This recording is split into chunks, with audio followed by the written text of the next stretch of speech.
Hey, you're on the air. Yeah, hello. Hey. Howard. Yeah. Said that your movie wasn't number one last night, that Jungle to Jungle did just as good over the weekend, and it's like no one even saw that movie. It's the best movie ever made. What? Your movie. Who said that? Malia Davidovich. Not only have we been kicking their ass, but during the week we've been the number one box office movie too. We've been making Wednesday night. The last figures I got, we had 1.2 million. I think Jungle to Jungle had about 500,000. Yeah, that movie sucks. Yeah, I mean they're going downhill. They keep losing audience every day, and they know it's over. Exactly. We keep growing every day across the country. The difference between our movie and any other movie is we have a well-reviewed movie. They don't. Right. We have a movie that got great reviews, and trust me, if my movie got great reviews, those critics did it begrudgingly. It must be a brilliant film. It must be brilliant. Oh, yeah, because they wouldn't have done that if it wasn't great. The Daily News was trying to paint me a loser. They go, well, gee, we're disappointed. You didn't make $30 million the first weekend. Just sit back and watch this movie grow. Oh, geez. We made $15.5 million the first weekend. Now, every night this week, Wednesday night, the slowest night of the year, we made $1.2 million, which was the number one at the box office. We're now up to almost $20 million.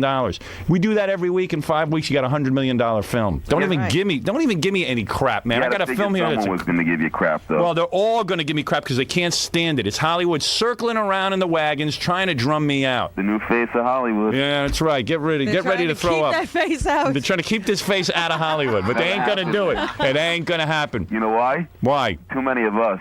That's right. Too many of us who just love you to death. That's right. You know? That's right, man. Hey, I got a pretty good Grillo story. What do you got? Down at the premiere on the 31st Street. Yeah. He's coming down on his limo. Yeah.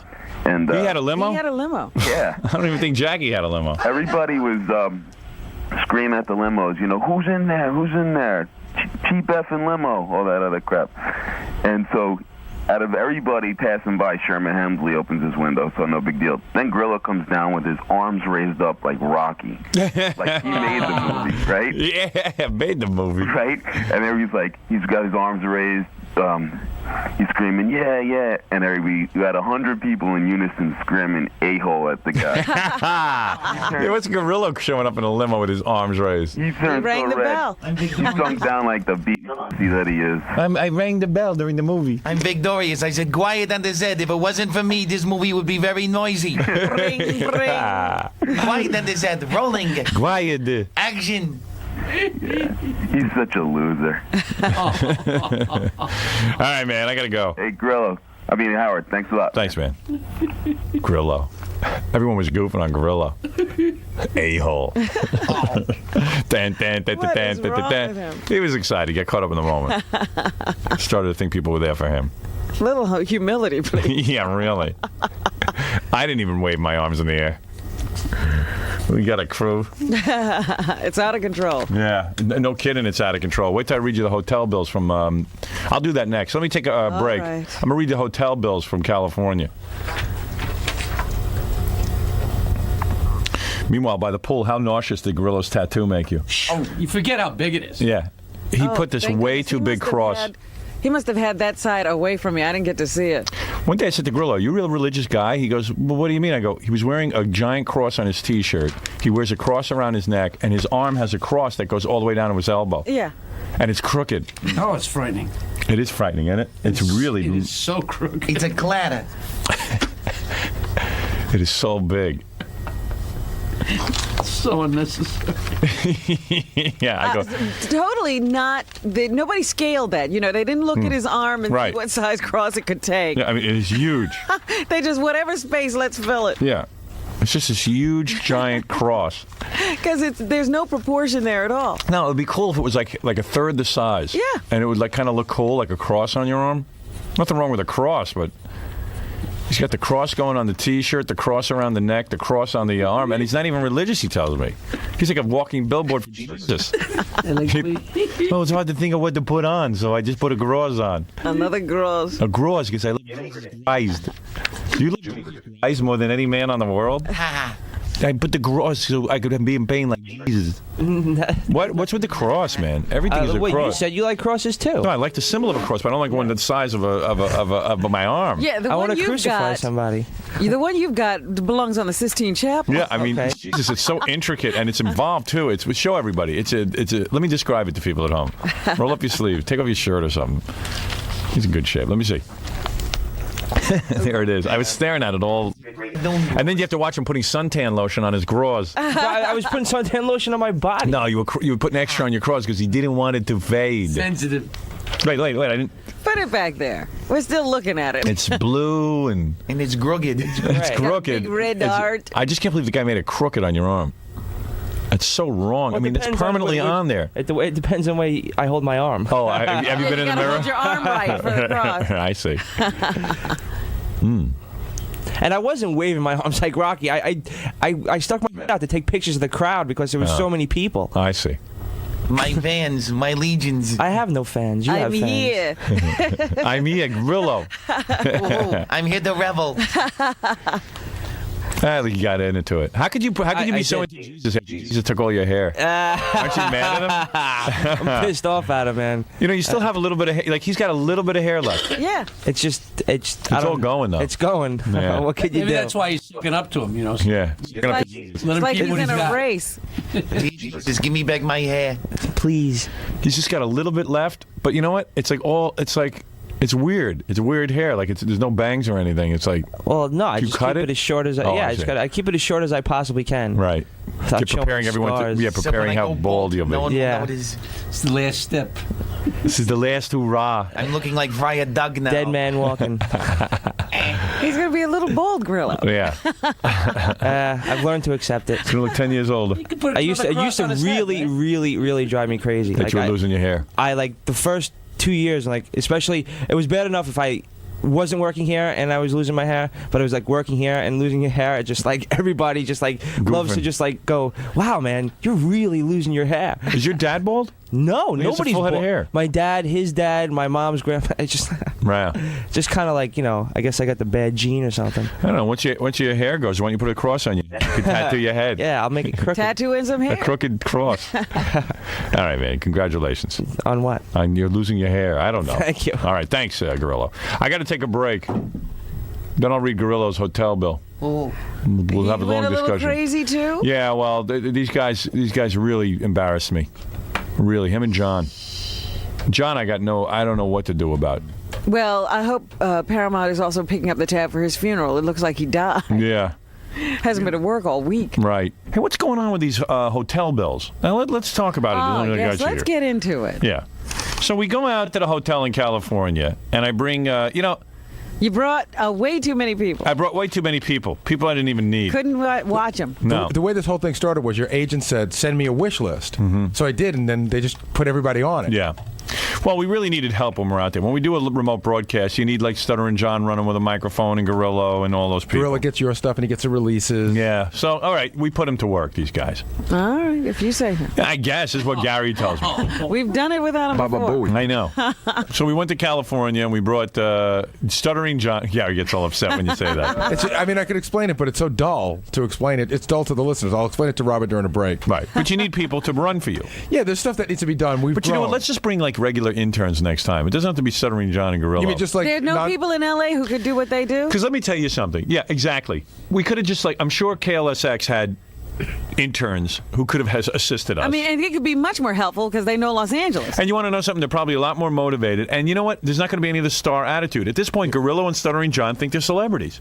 I mean, Grillo brings his girlfriend, and John brings his wife and the baby. And Right, they have to have their entourage with them. I know if we had taken any of the good interns, especially the ones from the intern beauty pageant. Like we could have taken Amy, who actually works for us. Right. In And fact, never Amy. goes anywhere. Yeah, take Amy, reward her, Right. and she's going to work her ass off. And you know what? She's not going to be sitting by the pool all day. She's going to be figuring out what she can do to help. and I remember when we first started doing some of this stuff, the times we did get to take an intern, they certainly weren't asking to take anybody else or having Right. other people Oh, along never. with them. I mean, I'm not even bringing anybody with me. Howard, I'm so shell-shocked by going on these trips that I swear I did not drink alcohol till 7 o'clock on Friday night. I wasn't going to drink during the day. Way to go. Well, I just didn't want to be. I didn't even want to be accused of partying. Right. Well, look, you're there to work. And I was, but I get nervous. Anyway, so No, I had this weird incident one time in London when we went to London. Yeah. I went out to dinner one night and you yelled at me. I did. Why? Because I couldn't find you. Yeah, because you couldn't. You wanted me to do something and we didn't know what was going to happen. And I just remember you got really, really mad. That Yeah, well, I you're was- supposed to be available. You I know, know. that's what we need. I know. We don't need you there for dinner. We need you. You know what? Have dinner. You could eat dinner in your room and wait for my call. Seriously, I mean, everyone can say, "Hey, it's a vacation." Baba Booey. It's not a vacation. I need I was people just working. having dinner. Yeah, I was having dinner. So meanwhile, 3 hours later, you can't find the guy. He leaves no number where he's going to be. You know, you say to people, "Hey, I'm going to be at a restaurant. Here's the name of the restaurant. If anything's going on, let me know." Yeah. He's going to disappear for a couple hours. I'll never do that again. Right.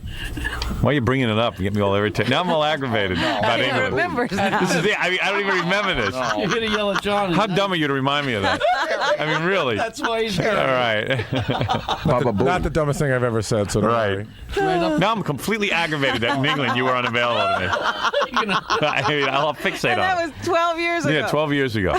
No, but in all seriousness, when we go on these trips, I can't plan when things are going to happen. It's sort of like you got to be available. That's right. People have to just be there because we're out of our element. Like I brought Jody, and Jody goes, "Okay, I'm now going to go out for dinner for an hour. Here's where I'll be if you need me."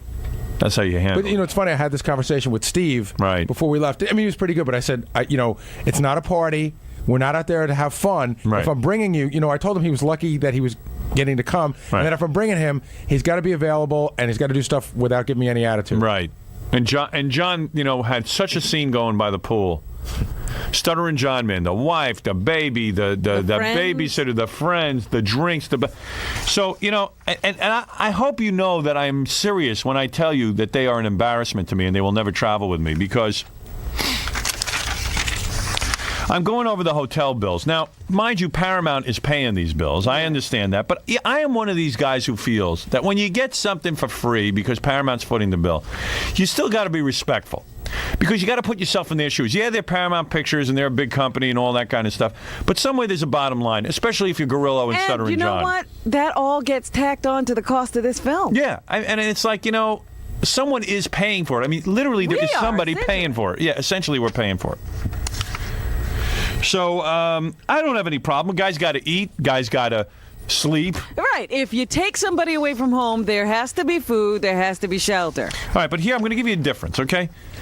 Gorilla's bill, $2,148.57. That's for everything else? Everything. That's not the room? That's the room and everything. Oh, that's the room and everything. Wait a second. More than he made last. By the way, you know what your bill was? $600. See? Okay, now wait a second.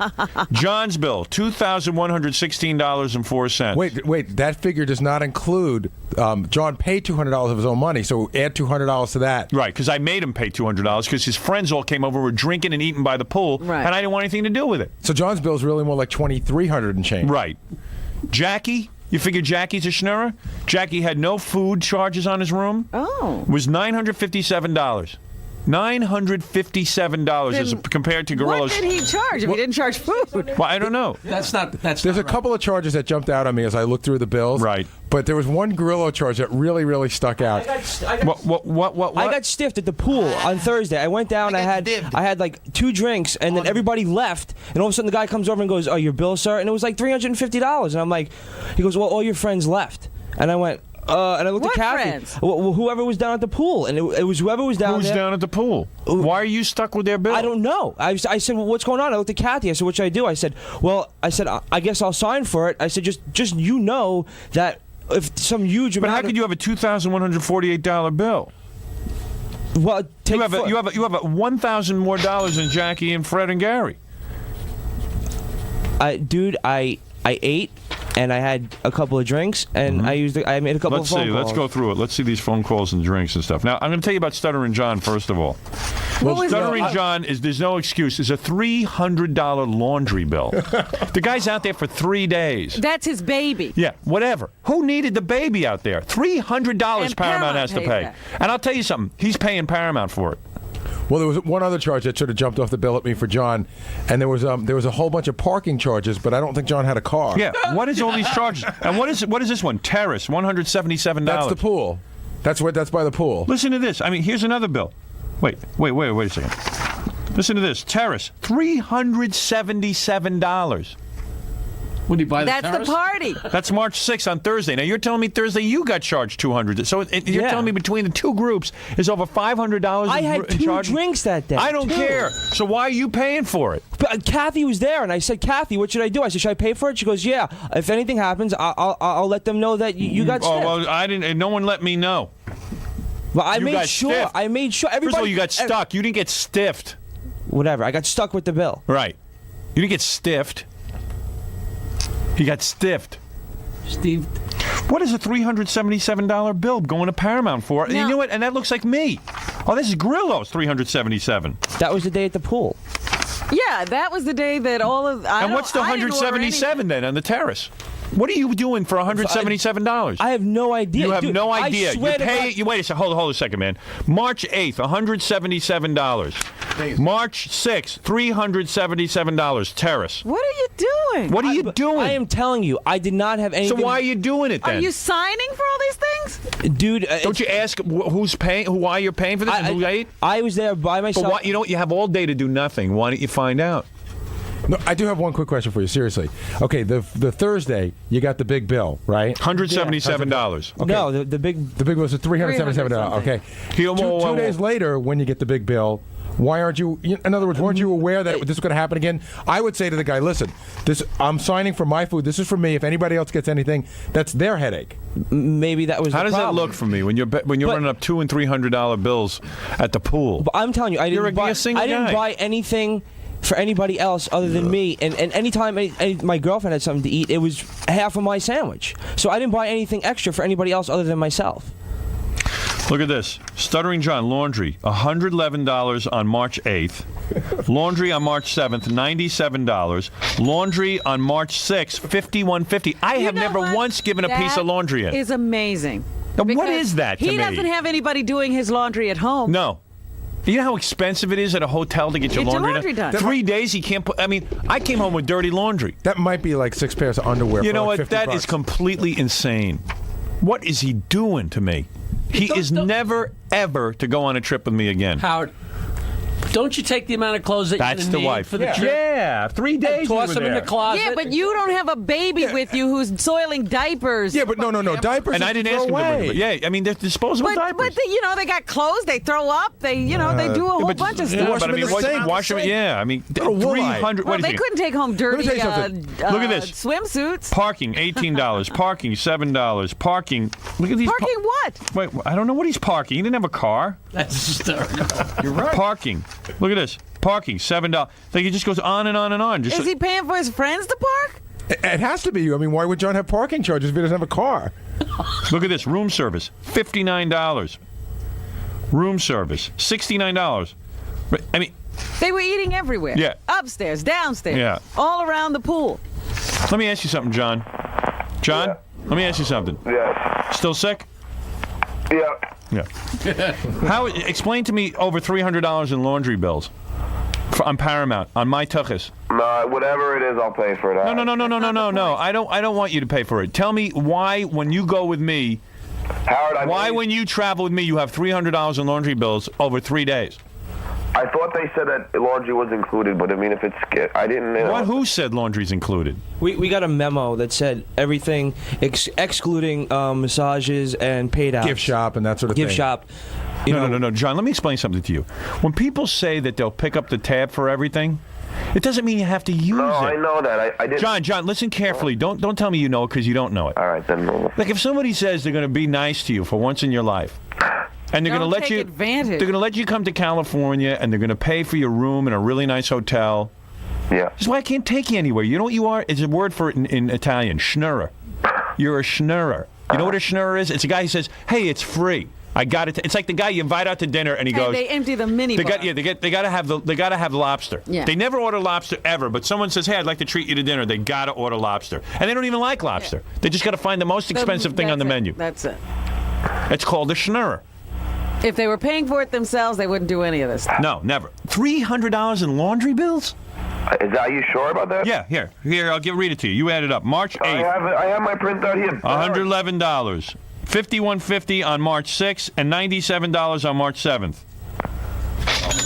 It's close to $300. Yeah, well, Oh, wait, This here's is the first time you've ever worried about cleanliness. turn the radio down, please. Jesus Christ. Who's that, your wife? I have my mother here, too. Yeah, good. Maybe she can explain how you're supposed to live. I understand. Listen, I'm not saying. Listen, I'm not saying. I didn't get anything cleaned. It was probably for the baby, and I'll pay for it. I mean, what do you got to bring your? First of all, from now on, I'm just bringing regular interns who don't have girlfriends. I'm going to bring female interns. Is what I'm going to bring. Who don't bring their boyfriends? Who don't have an agenda? John with the wife and the baby. Grillo with the wife and the baby. I mean, everybody with the wife and the baby. Can I say one thing in my defense, or is that allowed? Go ahead. Every night I ate out. I went out to a restaurant. I didn't eat at the hotel. I always ate out and paid my own way because What is that? All right, let's go through the room. No, the only reason I say this is because you just read the room. Let's go through the food charges then. All right. Let's see. I mean, Here's one meal. I was out with all you guys every night. Well, then how come I got one bill here for anything that says room service or terrace club? $59 room service. Let's see. Hold on. I'll go through the whole bill. You want me to go through the whole bill? Here, $59 on March 6th, supposedly when you ate out. No, March 6th was when we got there. And you know $59 means it wasn't just John eating. No, $59. It's John and his wife eating and the baby. The baby. And probably whoever else is in the room. Here's another one. And my point is, no one asked you to bring your wife. Paramount didn't plan to support your family. Yeah, they're supporting the family for the weekend. Let's see. It's just why do I have to be stuck with this? You're exactly right. I'm not. Terrace bill $41.68. Terrace bill $117.42. Well, that's the Tell me something, John. Tell me something, John. In one sitting on March 7th, how is it you run up $117.42 at the bar? No, because, Howard, a lot of times they came to me like I came to you. Yeah. And it was everybody's drink. It wasn't only mine. So why are you picking it up? Because I was the last one there one time, and for some reason they came to me. Oh, only you. No, at least, Never Jackie, never Fred, never Gary. Grillo. You and Grillo, the only two they came to. No, they came to Grillo once for everybody's bill. They came to me once for everybody's bill. All right, bill. let's see if I can find another terrorist charge. Here's another terrorist charge, $41.68. All right, that's okay. That's okay. I'm not complaining about that. But you're right. I mean, anything that's exorbitant, I will pick up. No. I don't understand the laundry. That's just because I know what it is, and what is it? I actually got into a little. It was for the baby, and that's not right. So for the baby. Yeah, it was the baby's clothes. All right, let's go through the parking charges. Did you have a car out there? The baby had a car. Oh, the baby. Oh, the Baby's baby. carriage or the something. baby car. No, I didn't have a car. I don't know how I could. How do you have parking charges on your room? I have no idea how. They're all over the bill. You have no idea. No, how can I have a parking charge? I don't know. It's on here. Can I venture a guess? Yeah. Seriously, John. His friends parked Your there. friends probably pulled in and they said, "What are you doing here?" Said, "We're going to park." And when they left, they say, "Oh, I'm with John Melendez." I mean, I seriously doubt that, Gary. March 6th. There's a lot of charges over a lot of days. March 6th, 2 parking charges. March 7th, parking charge. March 5th, parking charge. If my friends came and put the parking thing on my bill, that's pretty lame. So, I mean, and if that's the case, I'm going to call One big party going. No, I mean, but... if you hadn't been doing all that partying, John, you wouldn't have these problems. John, I would gladly even pay for it. I just don't want to be embarrassed by taking you and having you get the $300 laundry bill. No, I will gladly pay for it. No, it's not the point of paying for it. But Howard, when I went downstairs, I said, how much is my bill? And they said, $1,000. All right. I said, so let me pay $200 of that. All right, thank you. Because I don't want to be... Don't worry, it'll never happen again. I'm sorry, Howard. All right. Luckily, you couldn't charge pot to the room. Hey, Howard, I don't even want to bring it up. Hey, Howard? Yeah. Nah, forget it. Bring it up. I'm a little, miffed by one thing on Tuesday. You know when you said that it was okay for Jackie to smoke because he's in a different league than me? No, that's not what I said. I said, why is it that you compare yourself to Jackie every time I bring something up? I had a private discussion with Jackie and also an on-air discussion with Jackie. No, because you said that we were in a different league. No, first of all, you are. Okay, but I don't see why that has to do with so because Jackson's a different league. John, let me tell you what the difference is. Let me tell you what the difference is. No, of course he can't smoke weed, and you can smoke weed, or he can't smoke weed, and I'm not talking about that. I'm talking about the fact that if Jackie brought a wife and a baby, Jackie's a lot more important to me. He's an essential player to the show. I agree. If you're not there, I can replace you with Amy, Beth, Jen. Can I just say something? You replace them with people you don't even know. I can replace you with someone at KLSX. I did it for you as a favor. I understand. And then you just come there and you abuse it, and you're the superstar. You make people sorry they did something for you, That's John. not the case. It wasn't intentional. What is it, Gary? I know for a fact that what you just said, I mean, and John will admit to this, it's one of those things that has always bothered John for a while and that hurts him. When you discuss the gang, the gang of the Howard Stern show, right? You always say myself, Robin, Jackie, Fred, and Gary. And John always seems to miss that cutoff. Jackie's a writer on the show. And I know that hurts him. Who's responsible for many great bits on this show. Yeah, and I've done a lot for the show, too, Howard. No. John, it's just not even, it's not even In close. your first book, I quote, "The man would take a bullet for me." That's the truth. Yeah, so? That's just how stupid you are. Yeah, but you'd probably be Do it. firing. Well, thank you very much. You know, but like the point is that I would do anything for you, too. Do it. So do it. Take the bullet already from me. You know, but all right. I remember the Marx Brothers? There was like the main guy. Chico, Harpo, Groucho. Yeah, you're Gummo and Zeppo. Yeah, they were those other two. The other two who they let in. And I'm not saying that's a bad thing to be. I'm just saying, hey, dude. So but you're never going to get in this way. No. Listen, I agree with you. It was the laundry was. It was totally. I didn't do it, and it was Let's wrong. just say, you know what, man? If I invite you out for 2 days, leave the wife and kid at home. But it's not an invitation. This is a job. Right. 2 days. Well, the job was over on Friday morning, Robin. Well, that's when your wife should have showed up, and you should have been paying the tab from then on. Right. Well, you know what, Howard? I mean, first of all, not only that, what time did you stay till? You stayed Sunday afternoon? Yeah. Yeah. Milked it. Which is why.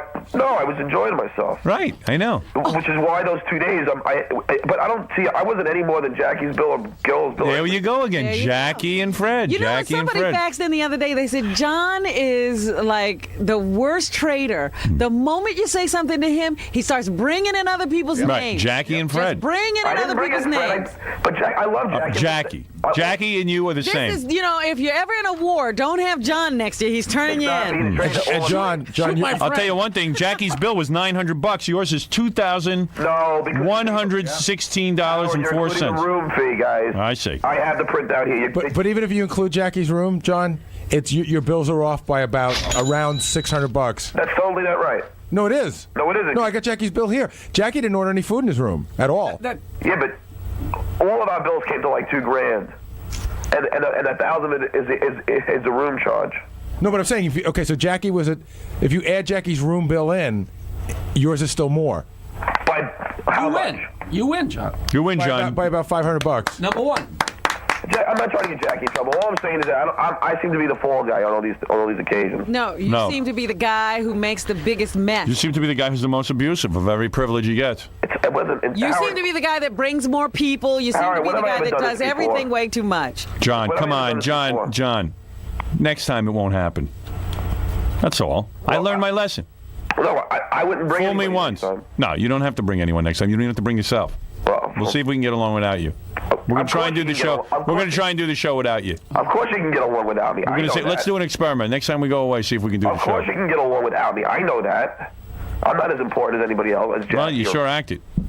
You act like you're more important than Howard. You do. Oh, please, Robin. You see what's going on. Your bill, Howard? I'm sure I had no bill. I'm sure I had the lowest bill out of everyone. Really? I mean, John just spending to beat the band. It's just that, I know that someone has to, like, even though it's Paramount Pictures, eventually at the end of the day, someone has to pay the bill. Who was walking around in the robe? It was John. Yeah. I mean, it's just amazing, the whole scene. But I thought we were all having fun. And I see what's going on, and and believe me, if I hadn't said anything by the pool that day, it would have been a real disaster. No, I was always planning on paying for drinks. No, you didn't pay for anything. Paramount paid. No, I paid $200. Yeah, after I blew my stack.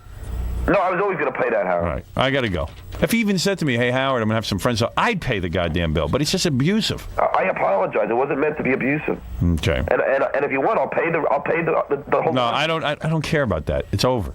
I just want to know why you feel comfortable putting a $300 laundry bill on. I don't feel comfortable, and I didn't have anything to do I don't with want you to pay for it. That's not the point. I know they can afford $300. That's not the point. No, I understand. It's just the attitude. Point. All right, I got to go. Point was that the bill shouldn't have been there. And I understand what you're saying, and you're right. All right, you're a superstar. I understand. It's nothing to do. I know I'm not a superstar. I understand what you're saying, and you're right. Who's doing the laundry today? Shut up, Robin. Yeah. Who's doing the laundry today? Send it to California. I don't even know how you run up a $300 laundry bill in 3 days. 300. She was watching baby clothes. This is a guy who. Who do you call? Yeah. How many clothes does that baby Can't go you through? rinse it out in a But this, Howard, when you were like flipping about the pool bill, the laundry came. I said, "What are you doing? Are you getting laundry?" And then that's when I realized that we had a laundry bill. I was flipping out. 3 times. 3 times. 3 times the laundry bill. Baby Dude's a lot. With the wife. And the baby dude's a lot. You know, it's the girlfriend who thinks, Hey, we're I'm with in Stuttering John. Hollywood. Yeah, she's in Hollywood. Yeah, you should have seen her charging around the pool. out. She's seen the wife charging around the pool. No, I just should have paid more when I left. No. No, I thought 200. You shouldn't have brought your wife and kid. No, I should have paid 500. Then I would have had this problem. Vicky, Yes. what do you want to say? Oh no, here we go. I am 24. I have 2 kids, and this guy is a screw-up. He is such... I can't stand him, He's Howard. abusive. I cannot stand him. I know this is your deal. He does this crap all the time, but I can't stand him. Thank you. Thank you, Vicky. You're welcome. Right. She's all upset about it. I can hear it in her voice. He drives me crazy. Why did you put him at the end of the movie? I hate that. Oh, shut the hell up, you bitch. What a freaking bitch you are. What the hell do you do? John. Oh, shut up. Hey, man, don't talk to her like I that. will talk to her like that. She doesn't even know me, the freaking rat bastard calling it. John, Thank I know goodness you you couldn't 'cause afford I to hear you know on the you. radio every day. Yeah, here we go. No, either. Yeah, okay. Copy Howard. Oh, yeah. Here's John doing his impression of me. Howard. I mean, Here's John's, you can do. Here's John's impression of me. Yeah. I think the rap You jap bitch. bastard. Oh, yeah. Oh, my God. You're the only person who's put someone down in the world. Yeah, I know. What? Who is that? He's me now. Now he can put down the listeners. He can't be respectful. All right, you know what? I'll just take the abuse. Yeah, that's what you should. You should learn to listen. Sorry, shut the... Don't tell me to shut the up. I'll come over there and kick your ass, pregnant or not. Oh, come on over. I will. Oh, man. He's gonna hit a pregnant one. What kind of guy are you? I'm not allowed to yell at you because then I'm trying to be Howard. So Thank you, Vicky. John, can I give you some advice? No, you can't. Yeah, go ahead. Grow up, because your kid is going to turn into a brat. All Right. right? A Your brat. kid is going to turn into a brat. A brat, though. This is the problem that Howard's talking about. Not really spoiled. kids, and then you're going to end up with jabroni heads running around all over. Yeah, jaboni heads. Well, that's the Italian in me. That's why Hey, my ain't father nothing wrong with always that. called me Howard, a jabroni head. Me too. I feel bad for your kids a lot more than mine. Listen, let me tell you something. Listen to yourself. All right, thank you, Vicky. You don't have to take this abuse. Thank you. Listen to her.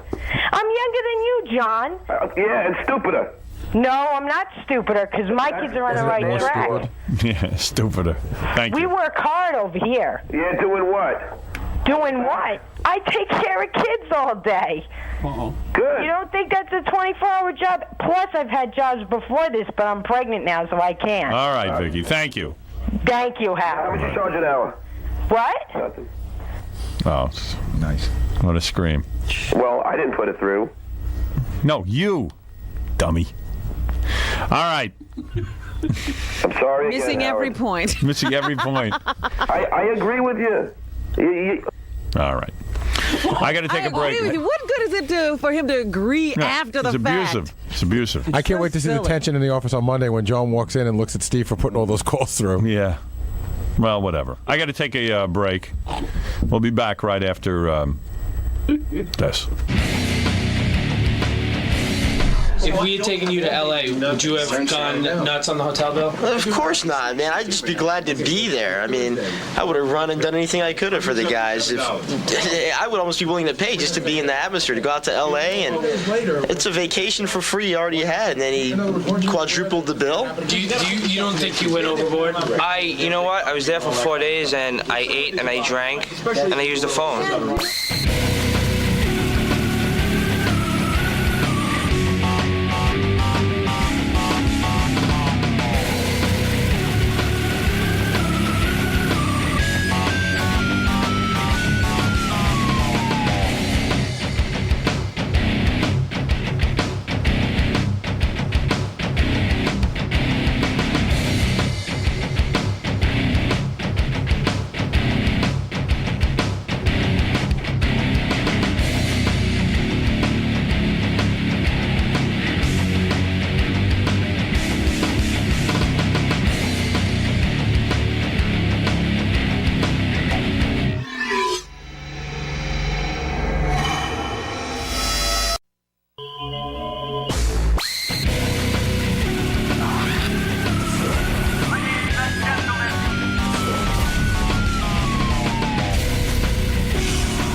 Seems Baba Booey was having leisure activities at work again. What? He got caught on the St. Patrick show. I guess Gary's involved in filling out brackets for one of those betting pools. The the March Madness or whatever. One of those things. That's his theory that I filled it. He doesn't know. I filled it out at home. Okay. He's just guessing. That.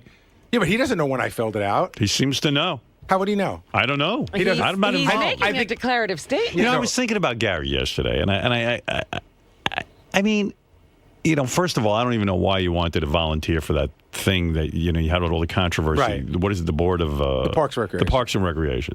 I said, this guy I must not bust his balls enough because he's got too much free time. He coaches.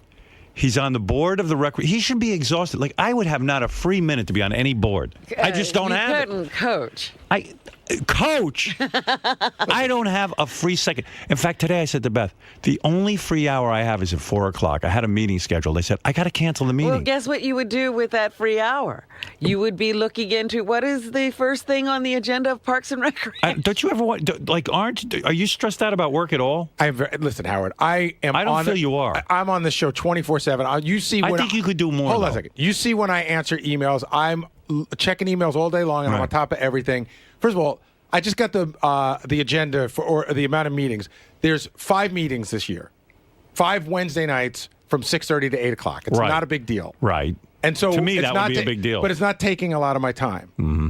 But don't you have to look up things, look over things? Yeah, like don't you have homework? Things? Yeah, like when you're in Napa Valley drinking wine, I'll be looking up why stuff. do you have to attack her? No, but I'm saying we all have weekends. No, wait a second. We all have weekends. Don't you want to just kind of chill out a little bit? But that's up to me. Don't you? What are you doing wasting your time with photography? Don't you just want to chill out? That to me is chilling. Okay, so this to me is chilling. Board of Recreation. I like just think you have too much free time. Well, and I think you have too much free time. Yeah, but I'm your boss. I know. I can have all the free time I want. I know, but I don't have. I hired you so I'd have free time. That's right. If he has What do free I time, need you? it may mean you're doing your job. Right.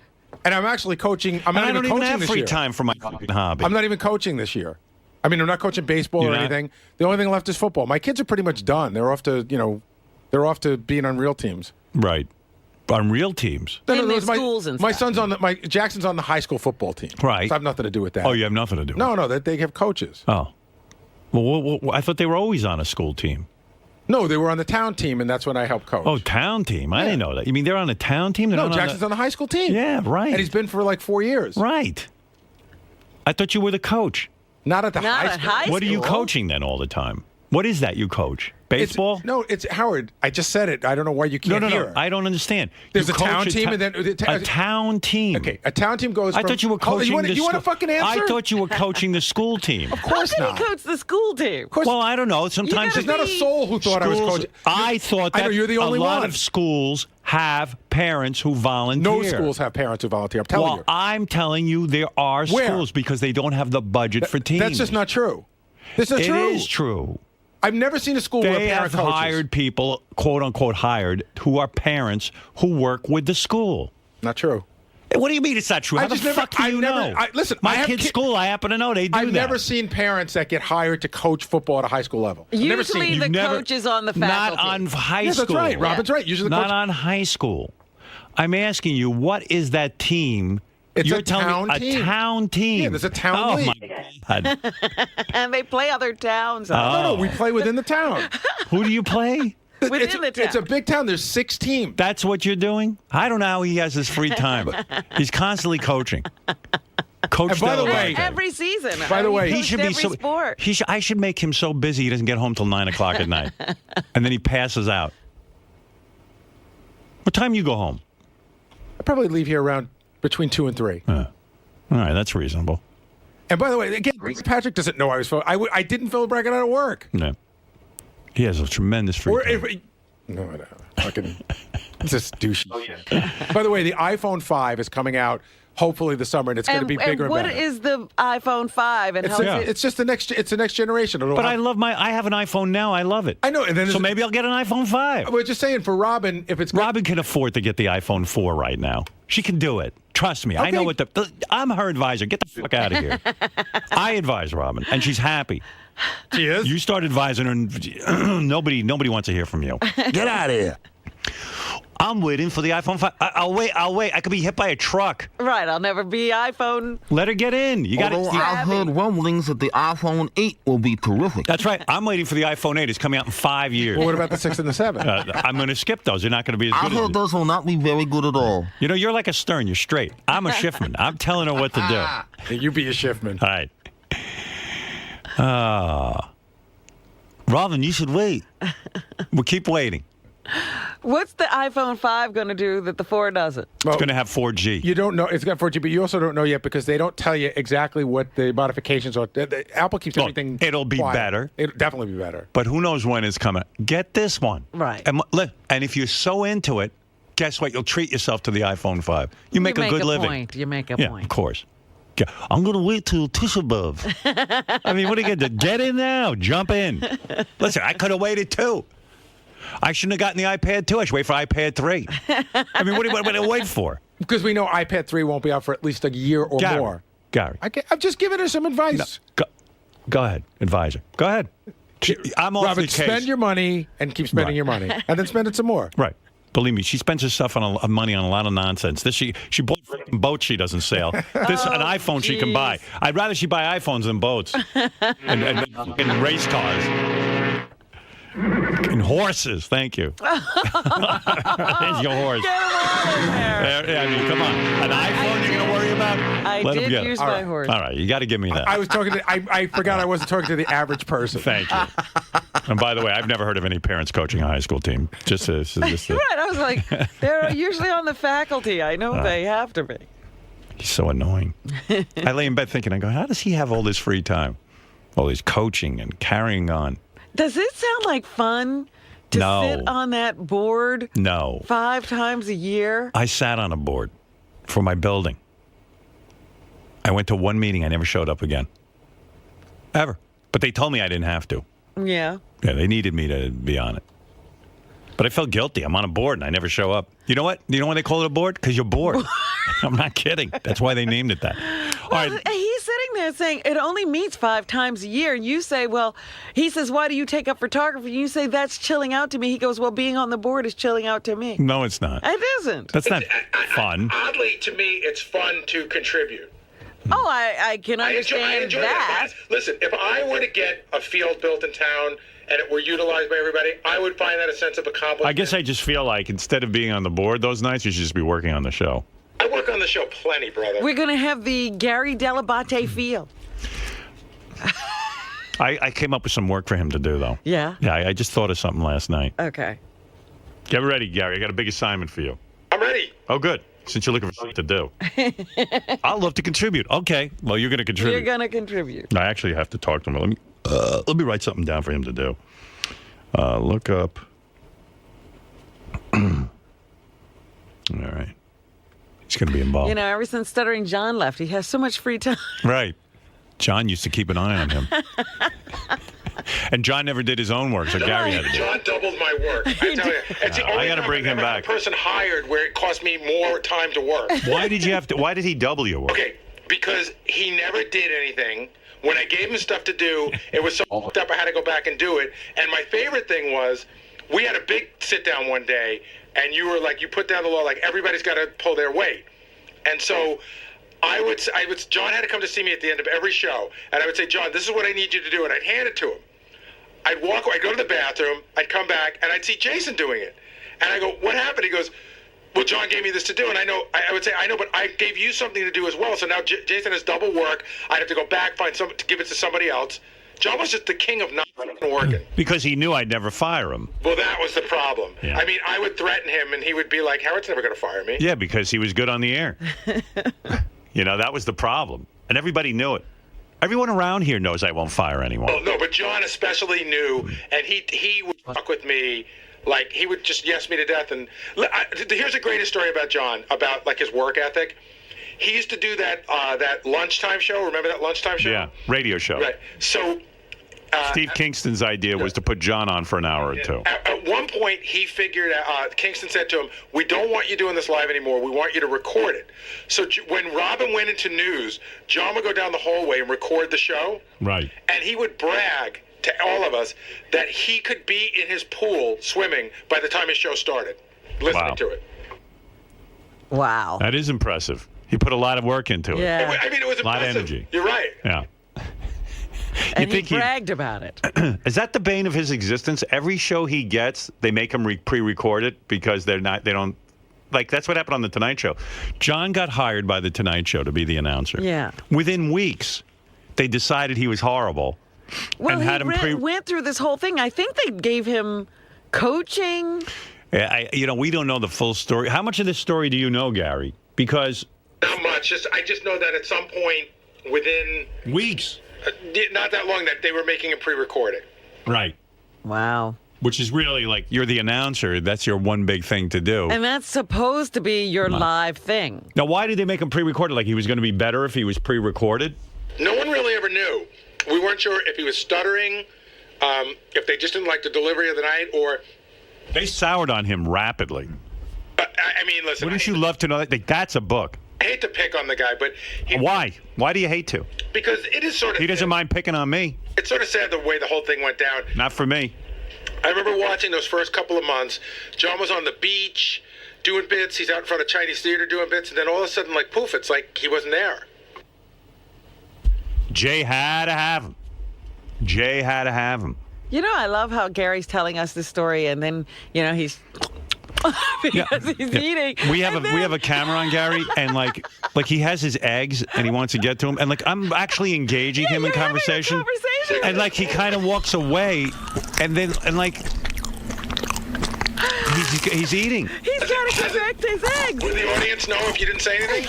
Yeah, they would, because you know what? I'm waiting for you to say something, and then you're like not there. I'm right here. Yeah, but I feel like you checked out. Not missed the question. Go ahead and eat. I'm going to watch you. No, eat. I'm going to wait. No, I have nothing to say. Go ahead. I want to watch. It's getting cold. No, I know your tricks, you douchebag. You're going to wait till I put food in my mouth and ask me a question. No, I'm really not. I want to watch you eat. I just like watching you eat. Those eggs are battling those teeth, and those teeth are going to win every time. I watch that oatmeal battle that Adam's apple. Yeah, except here's the difference. I got to be on the air, and I only have 5 minutes to eat. You don't. You sit back in that office. You got plenty of time to eat. Still a battle to watch. Gary, I'm not the one who eats funny. You do. We've all seen you eat shrimp. You eat a little funny. Don't worry. Yeah. I'm not worried. Believe me. Somebody will tell you because I don't want to get fired. Oh, my goodness. You're telling him. I don't want to get fired either. Yeah, you're in the wrong place, dude.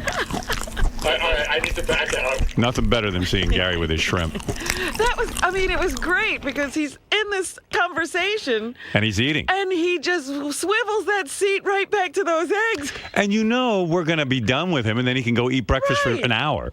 No. What's on that note in front of you? You see that note that you have like right by your microphone? Yeah, what is that? It's an important note. Probably about gas. Oh, this is what I told you about. It's funny that you mentioned it. Put my food back before Sal stole his egg. Sal, put him back. Don't mess with his food. Asshole. You know what? I hate How about that. something clever? You and Yako should hang out and come up with a fucking clever idea. This is a note from the people who are doing public relations for the new Gotti movie. They're having a press conference in New York, and they want to know if Sterling John can come on the morning show to promote it. And here's my favorite part, because the interns take the notes verbatim. Could be hilarious. That's the PR person talking. Right. Well, wait a minute. Is that a real movie? It's not being made, is it? This movie's being hyped, and I don't think it's been made yet. It's weird. Yeah, I mean, I've seen meetings about this movie, but I haven't seen a movie. How about you make the movie and then you promote it? Who promotes a movie before it's made? People who need money to make the movie. I see. Yeah, well, whatever. Anyway. Go ahead, finish your breakfast. What do you think that big note is on Gary's page? Like, what's that with the white page? Yeah, this one right here? No, the next to it. This? Yeah, what's that? This is a list of any game when you call for a game, but don't call for one because we don't have any money. But this is a list of games we could play. What do you have? The #1 hit songs game, the Gary the Retard career game. What's the Gary the Retard career game? We ask Gary the Retard, what do you call someone who hits a baseball? And you have to play that. Let's play it. I like that. Robin and I will play that. Where is it? Trying to keep him busy so his eggs go cold. I want to keep him working. He didn't want those eggs to be cold. I'm keeping him working right now. All right, go look for it. I'll take a break. You got the Gary the Retard game? I should have it in the studio. All right. I feel bad now. I know. His breakfast is getting cold. Right. Then you can go eat your breakfast. He's salivating. Well, that's how I felt. I was like, boy, those eggs must be good because He loves those eggs. He can't even have a conversation right now. What did you think when you saw him put an additional salt on it? Oh, he did? Yeah, that's what he was doing with that shaker. Why didn't you say something? That's your whole thing. Why don't you save him? You wanted him to die, didn't you? No, I didn't notice that part. But the eggs might be pasteurized as well. Did you salt your eggs? Pepper Tell and Robin. Salt. Pepper and salt. Yeah. You don't need additional salt. I'll take over, Robin. Don't worry. Thank you. Save your breath. You don't need additional salt. Don't you know anything? Do you know salt is bad for you and it's the leading cause of... Do you No. taste... Wait a minute. Do you taste... Do you taste that salt? No. Do you taste what you're eating before you salt? Do you even taste your salt? Yeah. All right, get out of here. I eat eggs to get drunk. Robin, you don't have to say You know what cracked me up? It was the swivel chair, because he swivels to the egg. Yeah, he keeps the eggs... Why do you keep the eggs so far away from you that you have to swivel? Why don't you keep them closer? No, because they are close, but when I talk to you, I want to get close to the mic. Okay. Because if I swiveled and didn't move, I'd be off mic and you'd be pissed. Because he was like this. And then he went there and he goes... And he's eating. And then he slides back and swivels back. Here's the thing that amazes me about the show. No inclination at all today. That from 6:25 to now, you'd be beating the shit out of me. No, I'm not beating the shit out of you. A little bit. Smacking me around. All right, let me see this game. Now, what do I have to do? You hit the button. Okay. That I know. All right, I'm going to hit the button. Here we go. If you cut men's hair, what are you called? All right, that's a barber, right? We think. Would you take hair cutter? I'd take any of that. I would take hair cutter. I'd take barber. Beautician? Stylist? Yeah, stylist. Let's see what he says. A barber. Yeah, he knows. Very good. All right, he's no How are idiot. we going to play this game? He's good at it. One question, Robin. If you play baseball, what are you called? Baseball player? Would that be acceptable? Sure. All right. Just a regular baseball player. Yeah. Oh, see? You know. He's right now. He's as smart as I am. He's a genius. Let's see where that fork goes. Where he goes off the road. If you guard a famous person, what are you called? No, he doesn't know that. Bodyguard. He doesn't know that. Ronnie. A limo driver. A limo driver. He's kind of right. See, I'd give him the point.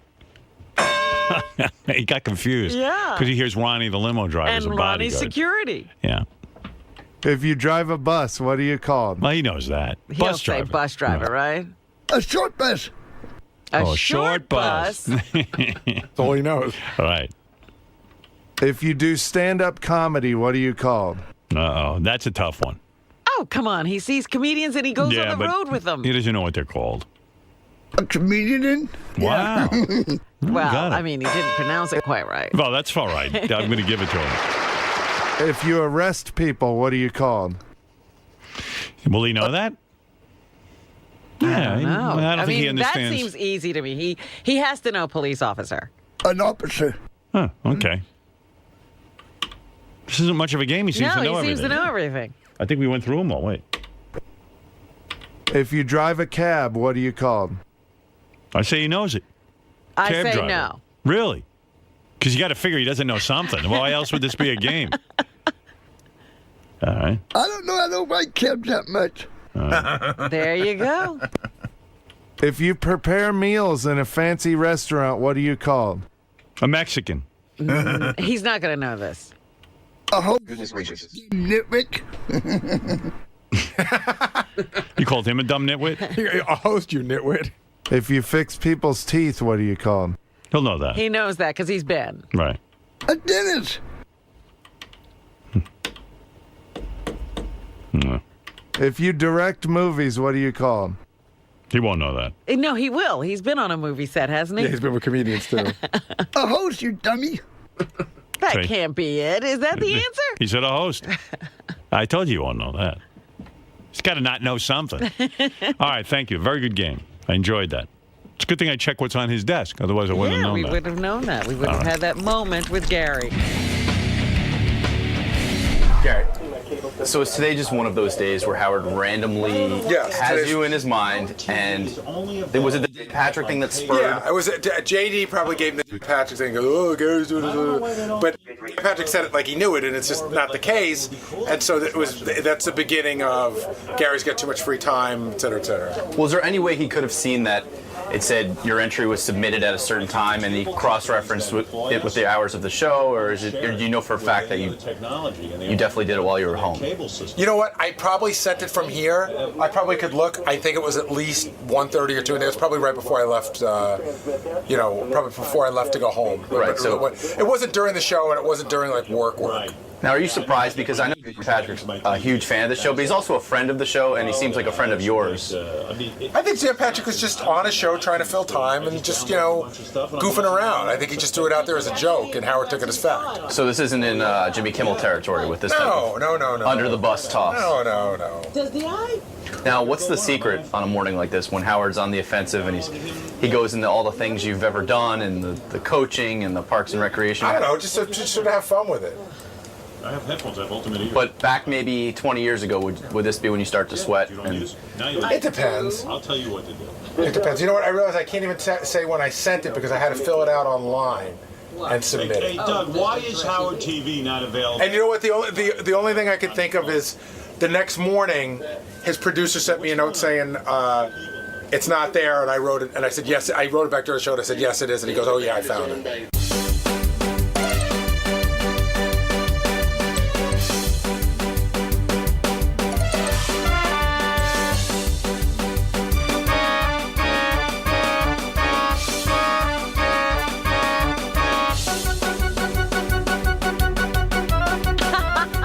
Sal stole his egg. Sal, put him back. Debbie, the pet lady, is on the line. Hi, on this holding fucking machine, shithead bastards of fucking life. I swear to fucking God. Hey. I'm not holding on this fucking shithead. Watch your language. You have children. Wait. Good morning. Good morning. Am I on the fucking thing already? Hey. Wow, somebody didn't take their meds. Honey, you need meds. Yeah, I got your fucking med, okay? What are you on, by the way? Calm down. Don't be a jerk. Don't be a jerk. Talk to us. We don't understand a word you're saying. Debbie, what meds are you on?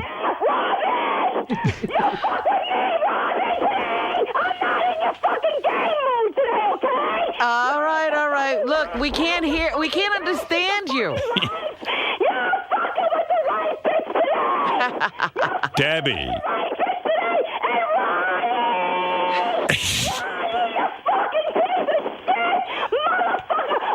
They took away his Twitter. Oh my God. Hey, Debbie, you got to calm down, honey. Couldn't be good for a person. No, I got to hang up on her. I'm hanging up on her. Let her talk. No. Maybe it's better if you talk. If you talk, fine. If you're going to yell, I'm going to hang up on you. I'm going to hang up on you.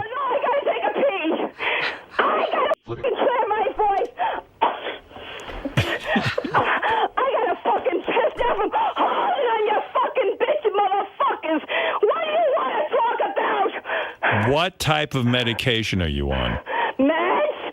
I am on meds. I have to tell you I'm on. They're not working.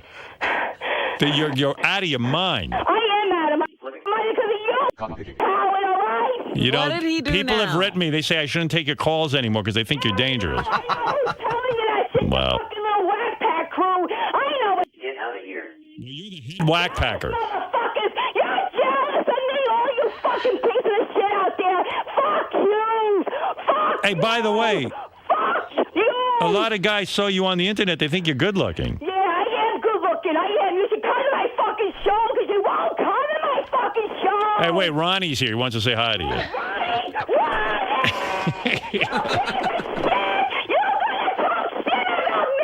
Topless! Come up here!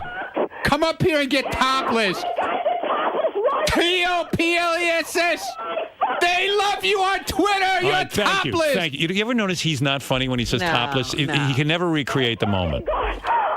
Topless. Dude, this is better. We'll handle Topless. it. How can I recreate this? We're going to handle it. She's out of a fucking skull. No, motherfucking over you now, you bastard of fucking life. I have a lot to say to you, you fat fuck. Could you fuck her?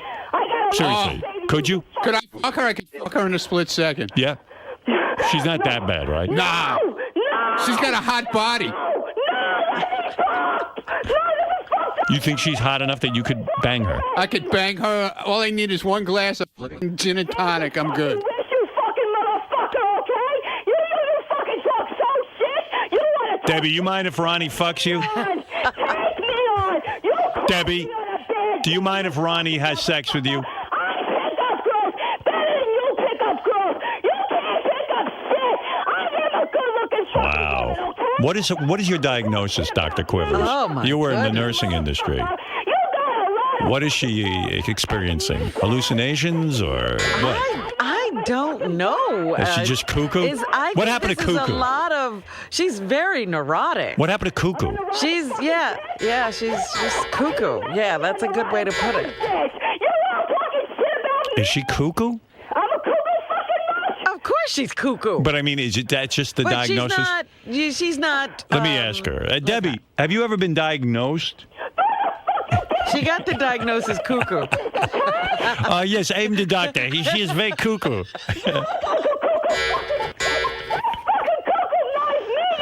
I'm cuckoo for Cocoa Puff. She should be on the Cocoa Puffs ad. Hey, can I go on her internet show with her? Yeah, sure. Why not? I don't care. Hey, Debbie, could I come on your show?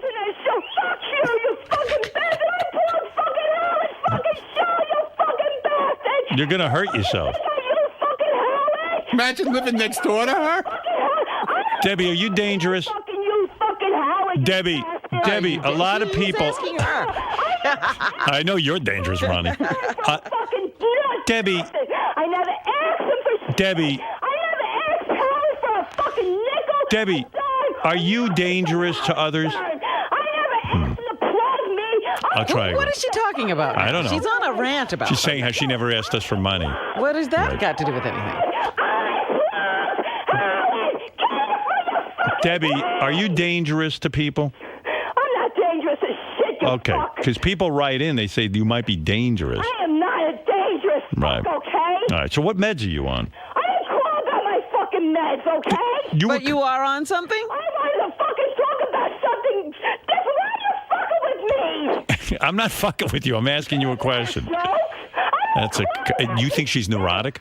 I think it's a little more than neurotic. I'm a neurotic. I'm neurotic. I mean, what is that? What is this screaming and yelling? It's tremendous histrionics. Obviously, she can't be heard. She feels that nobody's listening to her. It's a stick, man. It's a stick. You think she's doing shtick? Oh, This you is think stick. this is an This is an internet Nah. radio show stick. You think she's lying? How could you yell like this if you, I No. can't imagine making this up. If this is shtick, she's a genius. Yeah.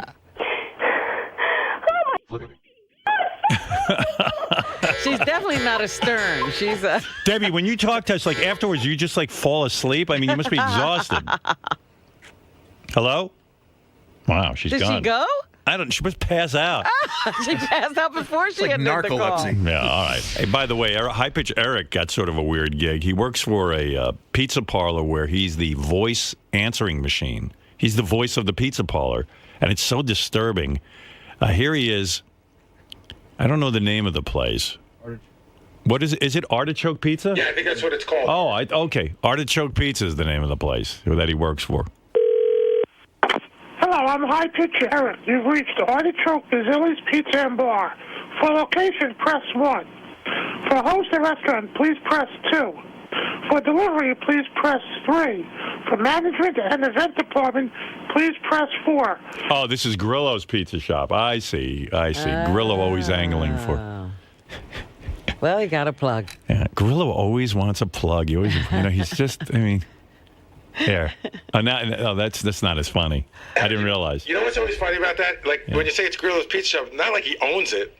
You know what I mean? Like he gets the plug, but he never gets anything for it. Yeah, I know. Didn't he tell us that he co-owned that pizza place? He said it was his partner, but then they had a big falling out. It turned out that when they broke up, he had no stake in the place. Yeah, and didn't they break up because he told Grillo to go deliver pizzas, and like Grillo thought he was a co-owner? You know, Jason told me he'd been there a couple of times. He said Grillo never got out of the seat and never did any work.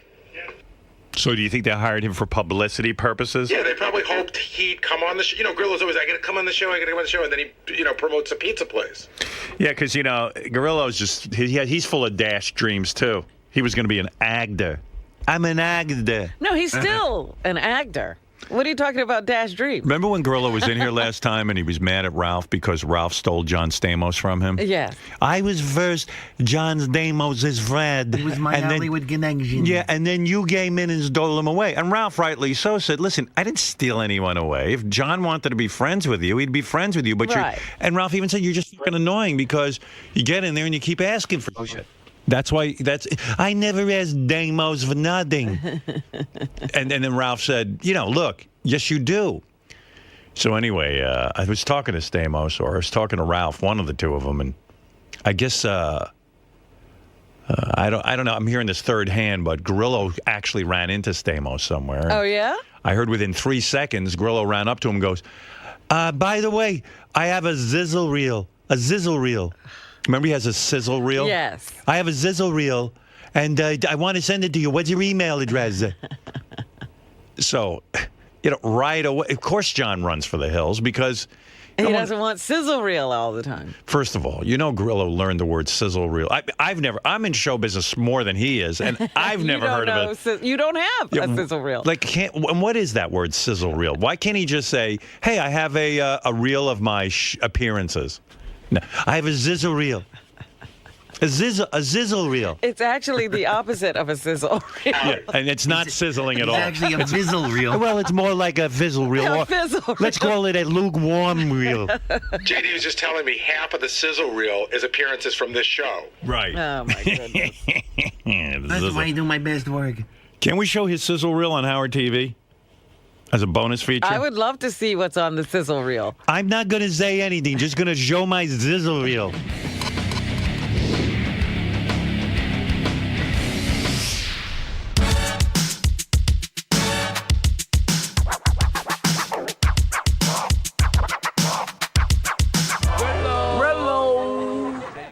Hey, today is Steve Grillo's last day on our show. Steve Grillo has been an intern now for the last 10 years. Yeah, my life's been an internship. In more ways than one. But Vinny, I've been practicing. Get out of here. What's the matter with you, Grillo? I'll tell you what's the matter with me. I thought I left interning years ago. I've had every part-time gig imaginable, and I'm still interning. It'll be fine. You just deleted all the company files. No, Again, how many times is this? No, just hit undo. Where's the undo button? It was here a second ago. Hey, at least I know who I am. I'm a regular guy from the hood. Who needs a break already?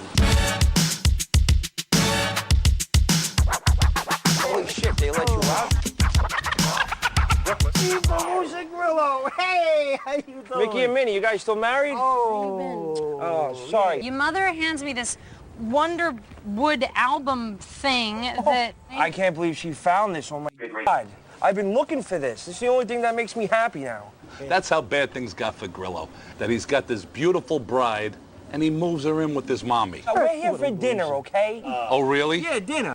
I listen to Sirius XM, and I heard about you flunking out of electrician school. I didn't flunk, I quit. You quit, huh? Yeah. If you quit, you're a bigger dope than I ever thought you were. He is a real actor. You mean like on The Sopranos when he was a stand-in? Oh, that must have been a terrible blow to your career when that job ended. And you were in the Broadway show, well, the off-Broadway show. Yeah, that's right. How far off Broadway, Jersey? Yeah, why don't you do us a favor? Take the trash out. Named after a Disney character anyway. I got your Disney right here, Grillo. Huh? There's your best part you ever had. Mickey always had it out for me. Because he never forgot I was an 11-year-old lookout for the thugs who used to rob his store. Hey, listen, Grillo, you ain't gonna screw this up. You're gonna do what I tell you. You're on lookout and you don't say a word afterwards. My mom, she'll kill me. Hey, Grillo, you look out for us, you're looking out for your mom. Your mom, you stay out here, you let us know if anything happens, and if you do a good job, I'll come up with a nice surprise for your little girl. Come on, guys. All right. What do you want? Man, get your cut. Good job. I got him, Hunt. I got him. Come here, you. Grillo, it figures. You're just lucky. that on my father's deathbed, I promise I'd never raise my hand to a child in violence. Well, on your father's deathbed, I never promised him anything. Jesus. Never been right since. And according to some people, still talking funny. And he's still doing it. You have trouble speaking. It's not the Brooklyn accent. It's the Brooklyn neighbors. But luckily, when I was a kid, my parents took me camping up in the Catskills, got me out of Brooklyn. They brought me up to this place called Wanderwood Campground. It was the best escape a kid could ever have. You know, most of the people up there were and still are pretty cool. At least no one up there maybe be a lookout for robberies. The only lookouts we were for our parents. This should be our summer. Pussy and getting fucked up. It was total freedom in the Catskills. But you could also drown. They had the worst lifeguard in the world.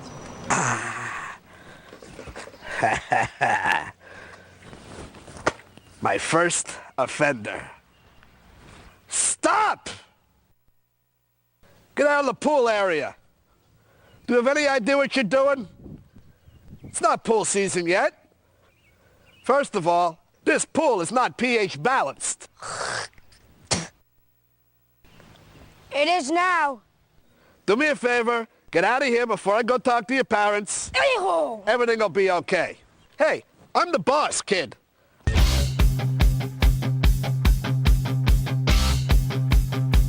That little pricks from Brooklyn. Fucking kidding me? Where you been? I feel like Berkowitz out here all by myself. God, we just saw Mark the lifeguard down by the pool. You weren't alone. Mark? Shut up. Look what I got. What? What's My this? mom gave us permission to drink. What else you got, man? Yeah, now we're talking. Hey! Put that away. I want you guys out of there. Vinny, what's up, my I want brother? you guys out of that phone booth. You guys are always trashing in there. Oh, You're always fuck pissing off, in there. Vinny. That's why your breath always smells like. Get the fuck out of here. Hey, Charlie Vinny, I was Chan, never- fucking. He's Korean. No, That's I'm it. Italian. How many Get times did I the- tell you? Yeah, this is Italian. Get the. I got here. Later, Vinny.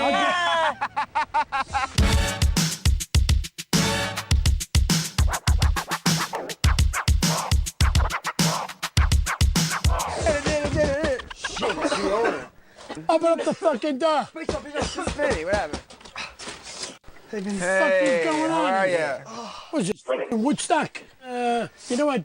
Give me my fucking Vic. Give me a couple of fucking joints.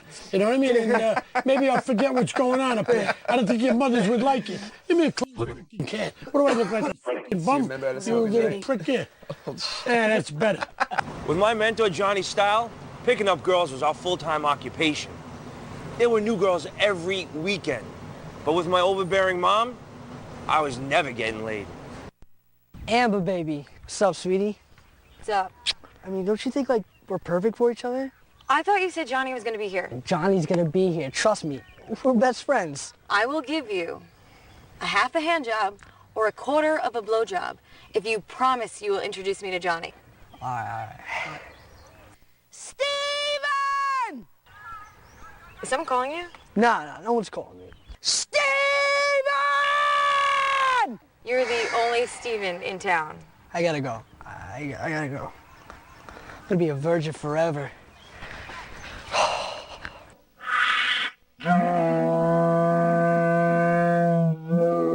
I swear my penis still shrivels every time I hear her call my name.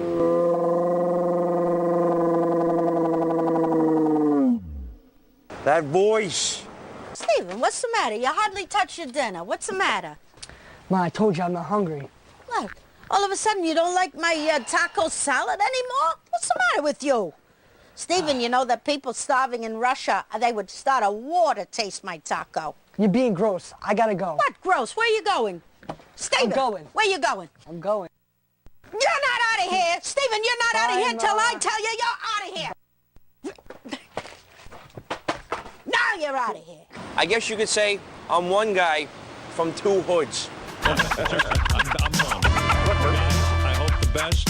If any networks are listening, what is the name? You're going to Kindle Creative. Kindle Creative will be contacting.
What's up? Steve Grillo, Howard's former old intern.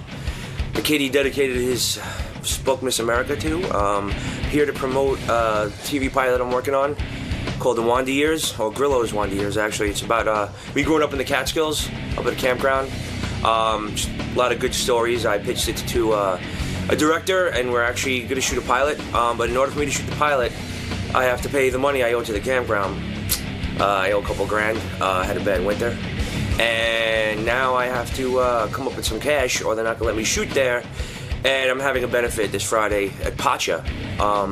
And, you know, I got to raise some money. It's a concert, and we'll see what happens. Hopefully Howard can help me out a little bit and get some people to come down, which would be very cool. So, but that's about it. So you're here just to spread the word? Spread the word, you know, give a little buzz about the pilot, maybe make it interesting to somebody out there listening, and we'll see what happens, man. You know, it's not easy getting shit like this together, but if you don't try, it doesn't happen. All right, man, good luck. Thank you. All right, this is Steve Grillo. You might remember him from years ago from the show. He was our intern, but he was like a permanent intern, and then he kind of left our show, but we kind of pushed him out. Didn't we? Well, you were saying, you know, some things that riled him up, and he left. Yeah. No, he quit.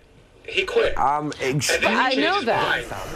But it was because of, you know, I think he was getting upset about being said, you know, it being said that there was nothing else he could do. Yeah, why did you quit? Because we were making fun of you, right? Oh, absolutely not. Oh, no, why'd you quit? I quit because I was making $6 an hour. I was getting paid for 30, working 60. Right. Tom wouldn't give me health insurance or pay me for the hours I worked. Right. And it was like, no one's helping me out here, and I got stuck on a copy machine for like 3 hours a day doing your fucking articles all day. I was like, it was getting.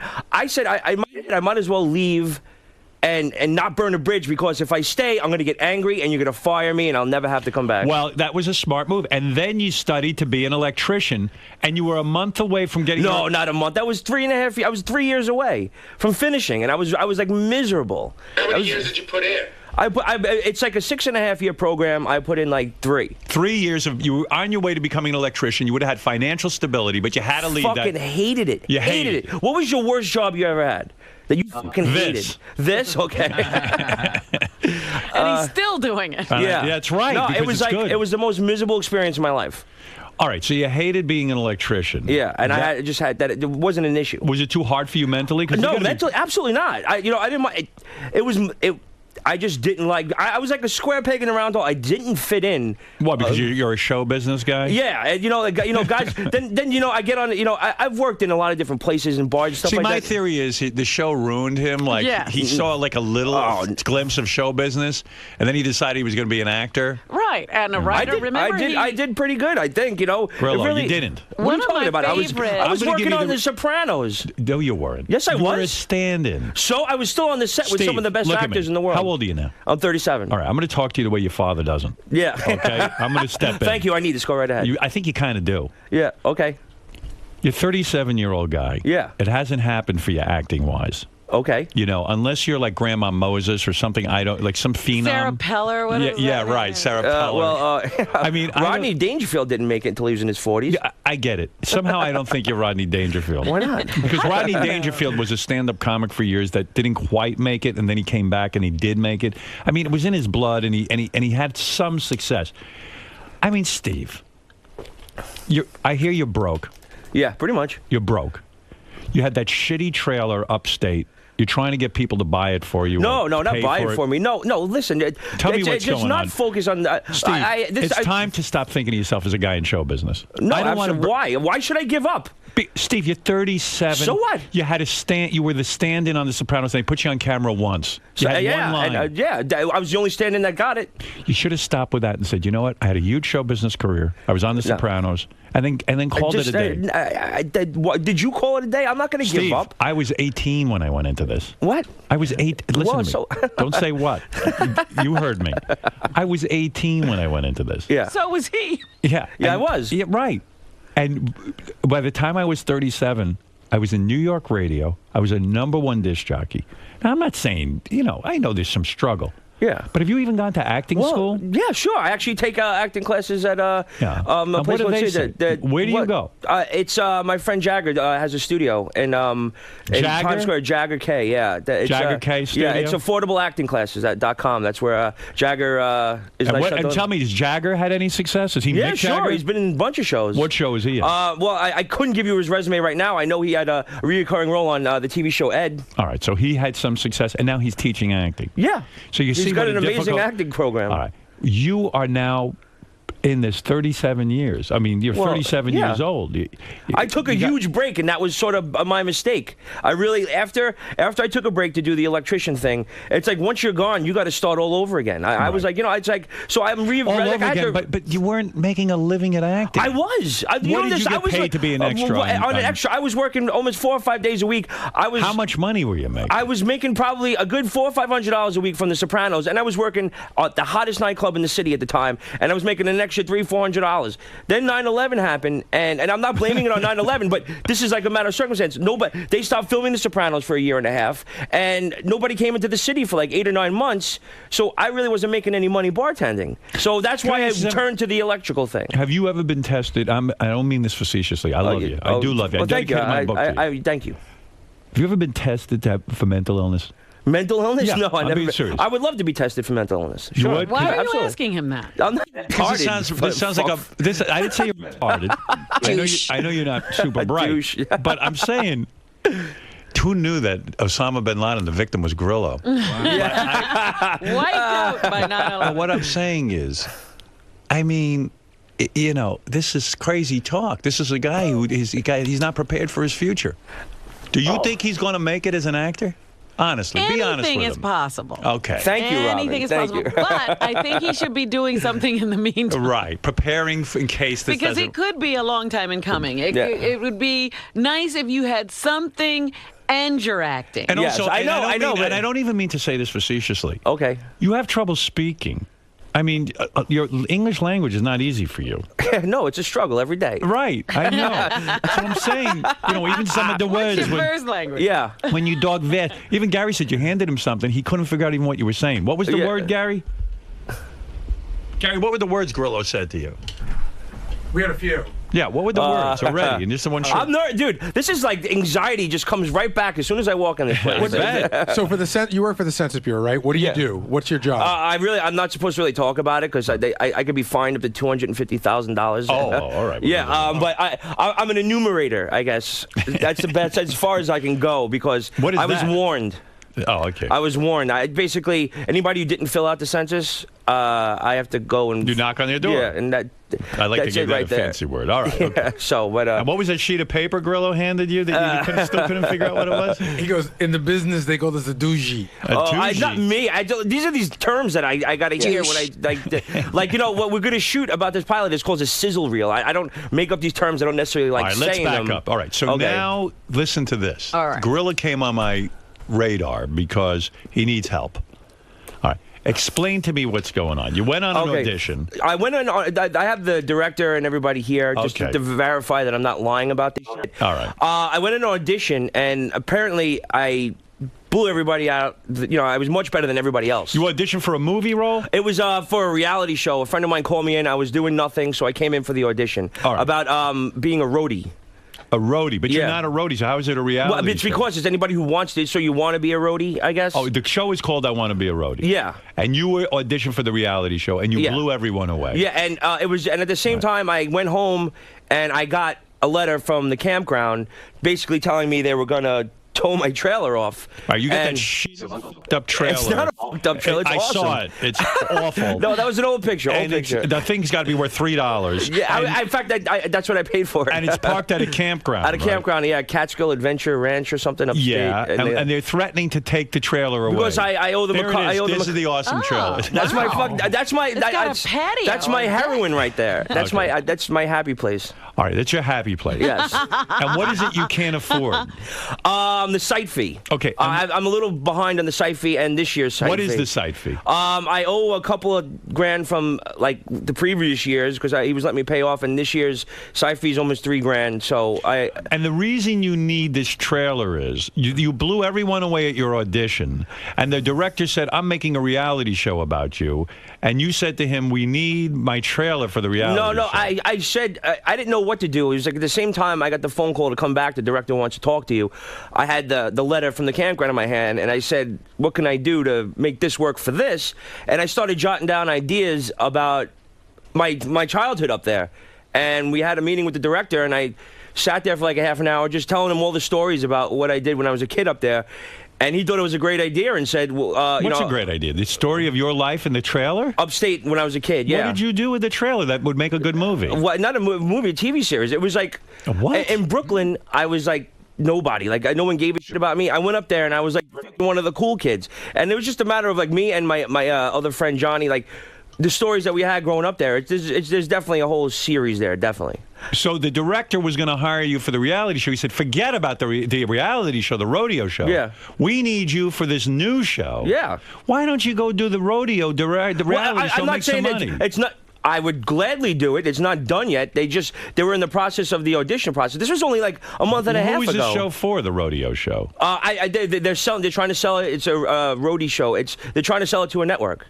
Basically, if they do sell it to so it's not even a real job. If they do sell it to a network, I do have the part. So you're not getting any money in for that? I don't know. That show hasn't been sold yet. Well, you did the pilot. Why didn't you get money for that? I didn't do the pilot. I just auditioned for the show. And you're so great, they got to have you for that show. You want to ask them? They're outside. I guess so. But you realize these guys have nothing going on just like you. No, they do. They have a whole production company. You don't even know that. They have a production company, but they got the production they're making isn't sold to anybody. This is what they do. They can explain it. Like you want to talk to them, talk to them. But they're giving me a shot. You meanwhile have no money coming in. I know, but it's not costing me anything to do this. So if these guys are such big players, and you're so important to them, why don't they give you the couple of $1,000 for the trailer? Well, obviously, because don't you think the trailer would be important to them since you're such a great reality yeah, but show? It's my debt and debt. There you go. Say again? Yeah, it's my debt. Debt, right? Yes. Yes. Debit. Okay. Right. Yeah, thank you. It's my debt. They're fronting the production.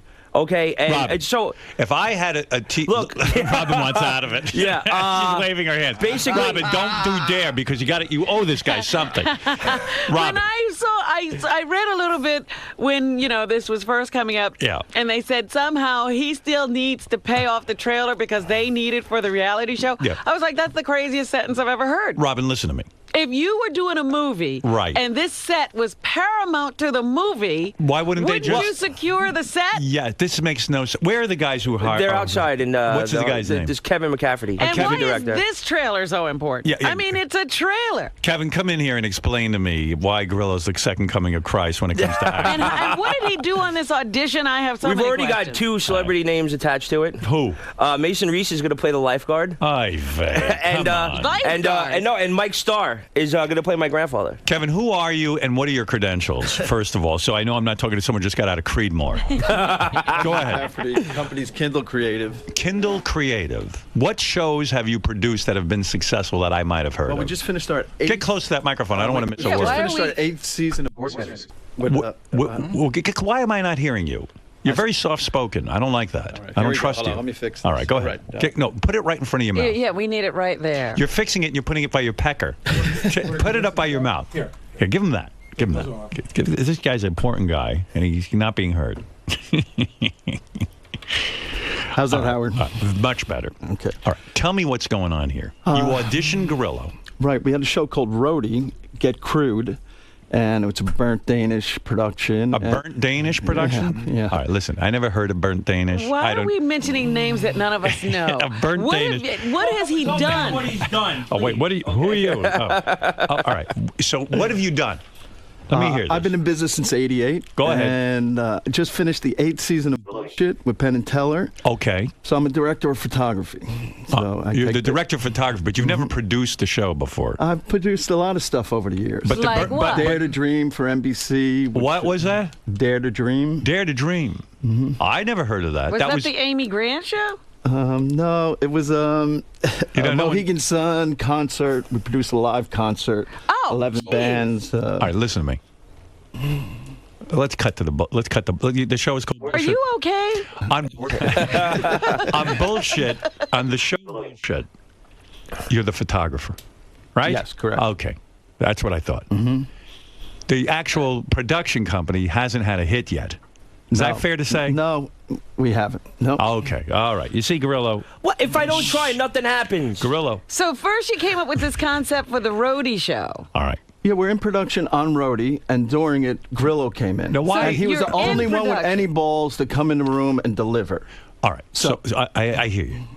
But is roadie really picked up by anybody? No. Okay. No, but we build show reels. We go out and we sell the shows. But you haven't sold any shows yet. No, but we got about 4 out there right now. You got 4 shows out there, but you haven't sold any. No. Okay, that's what I'm trying to So if establish here. Grillo was so good in roadie, why are we even talking about something else? Yeah, well, okay, so then you decided you like Grillo's idea for his other show, which is about him growing up at that stupid trailer. Right. He's got a lot of funny stories. Funny stories. You heard the funny stories and you feel you could make a show around Right, them. exactly. So why in God's name can't you guys put up the money to buy this stupid trailer? Because the trailer is the whole show. It's like the talking car in Knight Rider. You gotta have the Knight Rider in order to have you gotta have the car. You understand?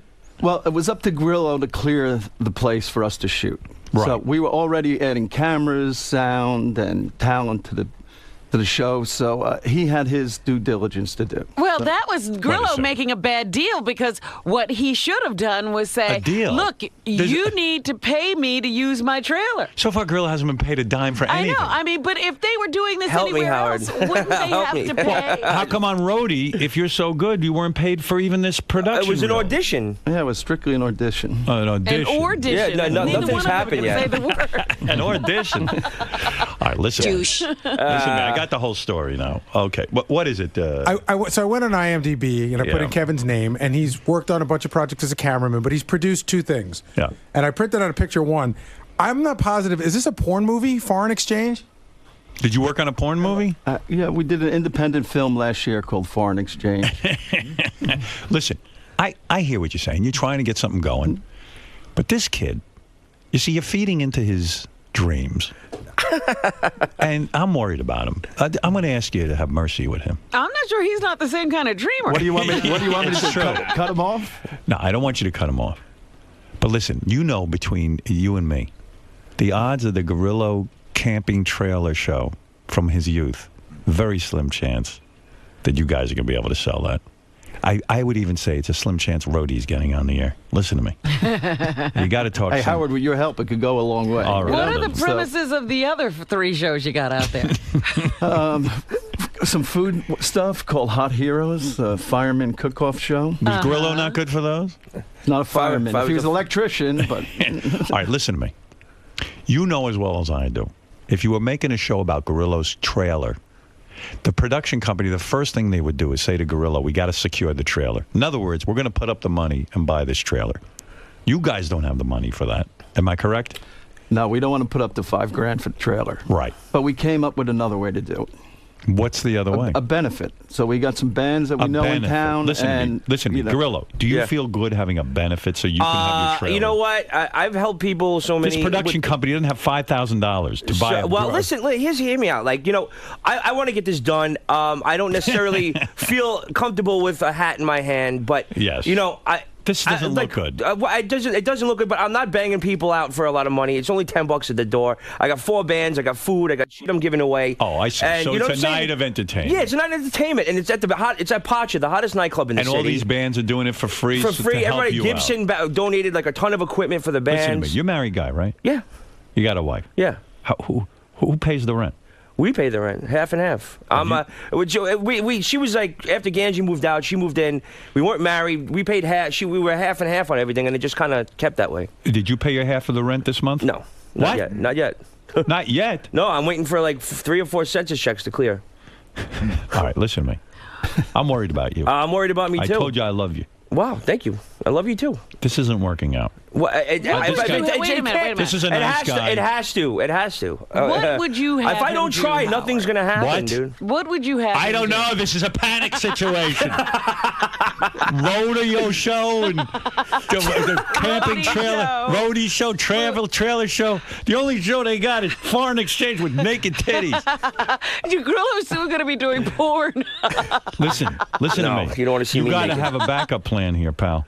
You're 37 years old. You haven't paid the rent. I know, dude. I am trying, dude. I'm at a loss. I know what I need to a do. steady bartending gig. I'm clear on what. What happens with your bartending gigs? I work at a place called the Bowery Wine Company. They're really great people. they everybody's been there for a long time. I've got 2 nights a week. Why do you lose these bartending jobs? You don't know what it's like to work in a restaurant. Well, you don't like that. What? What's that? No, I love working as a bartender, and I'm a very good bartender. I just. It's finding a place that you can have steady shifts is hard, and plus everybody, it's a real sexist now. Everybody wants big tits. They all want girls with big tits. It's tough for a guy. Maybe you should have a benefit for that. Yeah. Listen. So if you're in a business where it's tough for you as a man to get a job, it was never like this, but it is now. I'm going to take care of this. Let me handle this for you now. Go ahead. I'm going to save you right now. Please save me. All right. Jesus. Let me do it. What's your name again, producer? Kevin McCaffrey. Kevin McCaffrey. Okay. You're not asking what happened to the pizza job. I don't want to know. Thank you. Because where he was partners. Yeah, you were right on that, by the way. You hit the nail on the head with that. I was being used. Oh yeah. Okay. I was being used. All right. Dear. Let me handle this for you. Yeah. Okay. To the guy, if you're listening now, the guy who used to hire him out as an electrician, can you hire him back? Listen to me. Please don't interrupt. I'm trying to help you now. I'm not saying a word. Go right ahead. Please. Listen, he didn't know what he was doing. There isn't a guy out there who likes working. That's why they call it work. It's not fun. And aside from Joan Rivers, she's the only one who likes it. And she looks pretty tortured to me. If you've got that electrician position, he was out of his mind. He doesn't have any guidance. Nobody obviously talks to this kid. He's not even a kid anymore. He's 37. I know he's got 3 more years to go on the electrician. Can you please let him back in the program? I beg you. Whatever it is, the apprenticeship. Please. See, there's the apprentice. Yeah. You become All right. an electrician. If with any luck this guy's listening, who was your boss when you were? Well, it was a union job. Union job. Yeah. Please to the union. Yeah, no. He was out of it. No. Shh. No. Shh. No. If you're listening, please, God, if the union has any compassion, let him back in. I beg of you. I beg of you. Did he burn his bridge? Can I ask him a quick question, Steve? If you went back tomorrow, could you pick up at the 3 years you left off? No. You'd have to start all over? Yeah, I'd have to start all. No, they would. It's not like something that There's they would a let show me we to. could sell. The Retarded Apprentice. What do you think of that? Can I just please apprentice for something else other than the electrical industry? I need you to back it, Howard. Now, what is this? Steve told you the story of his life in the trailer when he was a little boy, and you feel there's a show there? Yeah, we do. A lot of funny characters in it. Johnny Style, a bunch of great. Do you ever doubt yourself that maybe you don't know what you're talking about? Because you haven't had a hit yet. You haven't even had a show that's been bought He's yet. been in the business long enough to. He's been in the business like you've been in the business. No, he actually makes a living. No, he's a photographer. That's what he's good at. He's a DP and a director. DP and all right, but he hasn't had a show. You know what, Howard? Maybe this is it. Why haven't you ever gone to school for some of these behind the scenes? I don't know. I can't pay my rent. I'm going to go to pay school. No, but I mean, for years you've been sort of bumming around. Why not become like a DP or, one of these guys? Never mind that. Robin, let me tell you the truth here. What? Your He dad loves is show a hardworking man. Very hardworking man. Still 44 years in the post office. Your father's a mailman, and he works his ass off. Yeah, no doubt. Why can't you be a mailman? What is that? Why are you laughing at that? It's not me. What? It's not me. Who cares what you... it is you. That's what you are. Oh. You got to stop this nonsense. No, there are other hard-working jobs he could do. I could run a restaurant. I'm more apt to be... Who's going to let you run a restaurant? Who's going to let me deliver mail? That's true, too. We got You're a in real trouble. problem here. I mean, this is crazy. Yeah, I know. Yeah, but this I had a really bad winter. But do you understand what you're saying? You got to No, understand how I crazy don't, this obviously. sounds. You don't. Obviously, I don't. Listen to me. Here this this gentleman is telling you he's going to make a TV show about your young life in the trailer. Yeah. And he's not willing to buy the trailer, pay the $5,000. He doesn't have money to do the show. They helped me. They pretty much put together the whole benefit, That would be like, remember the movie Spider-Man? Sure. If they said to Tobey Maguire, look, you're going to be Spider-Man, but you're going to have to buy your own Spider-Man costume. Yeah, we ran out of money for that. Yeah. We want you to be Spider-Man, but this is the problem. We can't get the money together for the Spider-Man costume. Yeah.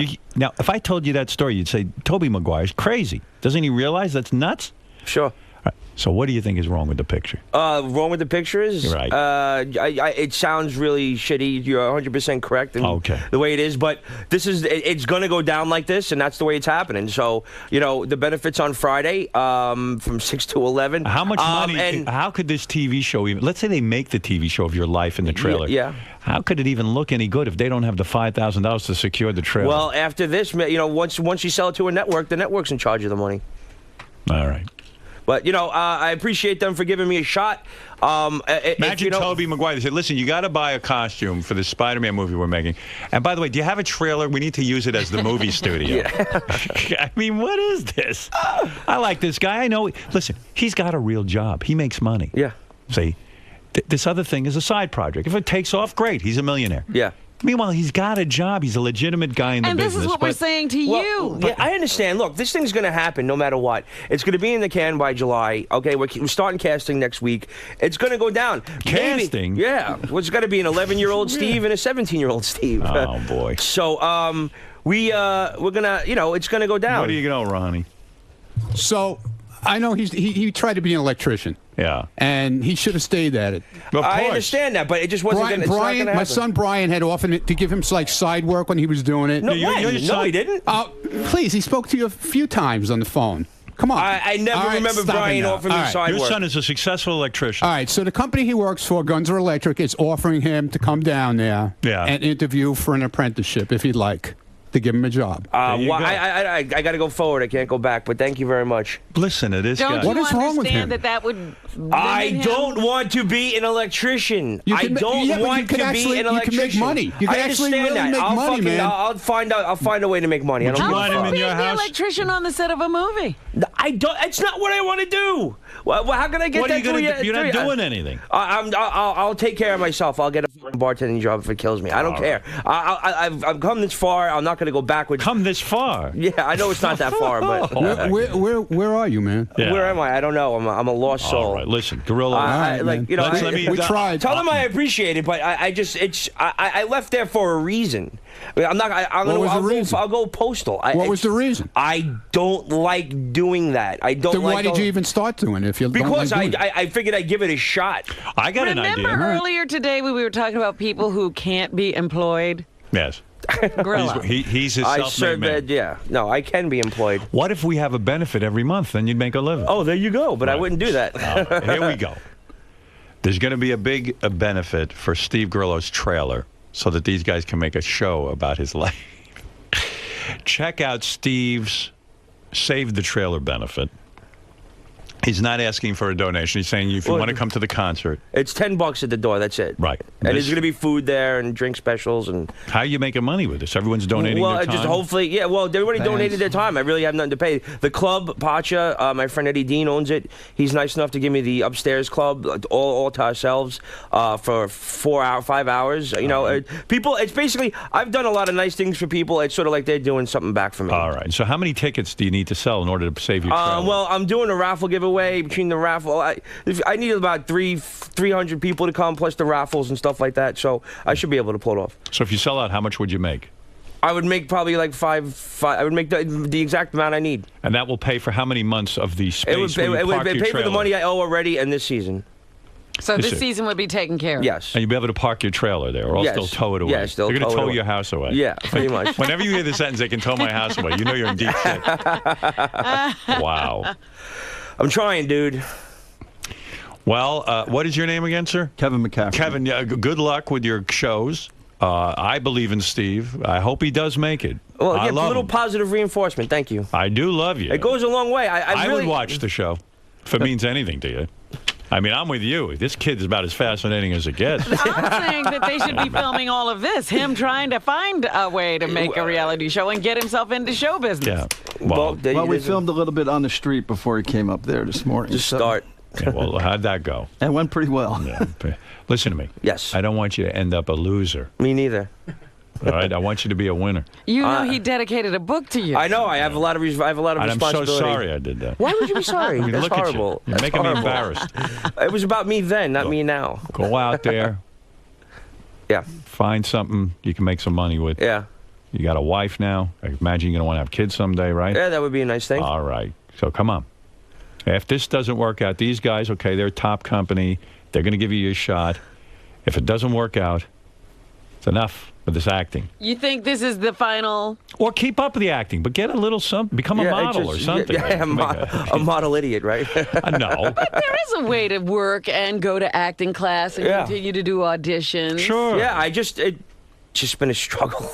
Listen, even Rodney Dangerfield, who you mentioned, who made it older, he was a salesman of aluminum siding. Did you know that? Yeah, he went door to door. Yeah, that's right. It just being an electrician, I guess in a weird way, it doesn't suit my personality. I got there and I just felt like everybody looked at me weird. Everybody I'm a fun person. I like to talk, and these guys were like, "Who is this kid?" You know what I'm saying? I just didn't fit in there. It was a horrible experience. All right. Well, all right. Maybe there's something better for you down the road. I respect them. I think they're great. All right, It's a great everybody, trade, check out Steve's Save the Trailer benefit concert. I don't think it'll be depressing. I'm sure it'll be a lot of fun. Got to be great. I'm worried about you. Yeah, you should be. Right. On 46th Street in Manhattan. Pasha is the place. All right. Steve. Oh, wait, could I, real quick, my cousin's a Navy SEAL. I wanted to say hello to SEAL Team 5. Well, what about you joining the Navy SEALs? That would be terrific for you. I'd be good. That's over too. But no, he's the SEAL team leader, and I'm proud of him. Well, and we're all proud of him. Yeah. Could you make a show about that guy? Yeah. Well, all right. Yeah. Well, thank you very much. I appreciate you having me on. All right. I love you, man. I'll keep in touch. All right. He never told us these stories that got this guy. What was the story you heard about Steve's childhood that intrigued you? He's got one friend named Johnny Style. Okay. And everything that happens around Johnny Style is pretty funny. So it's not Grillo, it's Johnny Style. He was everybody he's with, his mother in particular. What's funny? What was the story he told you? Well, she had her thumb on top of Grillo all the time, and no matter what was happening, he had to be home at 10. And she'd scream at the top of the mountain to get hold of him, and he'd come running always, and that happened till he was 17. It still happens. Still happens. Yeah, I'd be down by the lake, maybe, getting a couple first experiences, and have my hand up a girl's shirt, and then all of a sudden, Steven, and then it just sort of ruined the whole mood. I had to go run back up. Oh, that sounds like a beginning of a show. Yeah, Well, so Steve had to be home by 10 o'clock, and you felt that was a good story. Let's make a show. Magic. Magic. Well, Robin, that's why we're idiots. You and I heard that story, and we passed. So Steve's mom would yell out, "Steve, get home," and then maybe in the show you're going to have Steve running home. All right. Well, that sounds Well, yeah, it sounds good now, but it's even better later. even better. Yes. All right. And maybe you could even exaggerate, like the mom will want him home at 9:45, which would seem more unreasonable. Mom, in the winter I got months. 15 more minutes. Yeah. Well, that sounds like a good story. That really turned. That's why you're. It doesn't translate on radio. No? No, not at all. On TV, it's funny. Hysterical. So your mom, the woman who plays your mom, will stand on the top of the mountain and yell out, "Steve, get home!" Yeah. And you'll rip yourself away from the. Or will you defy your mother? Oh no, because then she just get in the car and find me, which would be even worse. Are there any scenes where the mother gets in the car and finds him? There will be. There will be. Yeah. I was down. Maybe the second I was season? down at the lake smoking a joint, and I got pinched. So will we see that in the show when Steve's smoking a joint? Yeah, there'll be 4 small vignettes we're going to shoot just for this reel to, give everyone a picture. So. One will be the mom. The calling mom, Steve home. The landlord is another one. We got Mason Reese is playing the lifeguard. There's going to be something with that. Well, everything Mason Reese touches turns to gold. So he's got a successful bar. Absolutely. More gold. Yeah, Can't destination. you work for him at the bar? That would be even more impressive. Yeah, no. He doesn't want you. No, it's not that. It's that he doesn't do the hiring. I guess it's a long story. I see. He owns a bar, but he doesn't do the hiring. Well, he's not just the You ever owner. get the feeling people just tell you that? Don't you think the owner does the hiring? No, he doesn't. Steve, I'd hire you, but I don't do the It's hiring. a weird it's a complicated situation. Well, he's the bar I'm working at now. They hired me. It's like they're sort of partners and stuff. So. All right. So the story, one of the vignettes you're filming with Steve is when his mom tells him to get home at 10. Is there anything else you guys working on the vignettes? My friend when he. Snooker dookies. shit his pants. This is a pretty funny scene. It's interesting stuff. Yeah, he had a case of, I guess he was sick, and he shit his pants so bad he filled his socks. He filled his socks. Yeah, so will you see that, or it'll be implied? Implied. Yeah. Of course. But, Yeah, you want this on the network. No. All right, so that's a good give story. too much away. All right. Well, okay. Good enough. We heard a little. We gave us a taste. Yeah, a little taste. Right.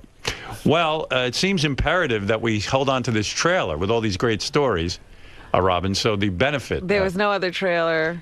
No other trailer, and the production company doesn't have $5,000 to buy the trailer. So this is a good idea. I support this. Thank you. And I wish you the best. I do, guys. I hope it takes off. I can't wait to watch the show. I will, for one, watch it on TV. Cool. What network are you going to allow to see it first? Where are you going to pitch it? Tell us. TNT.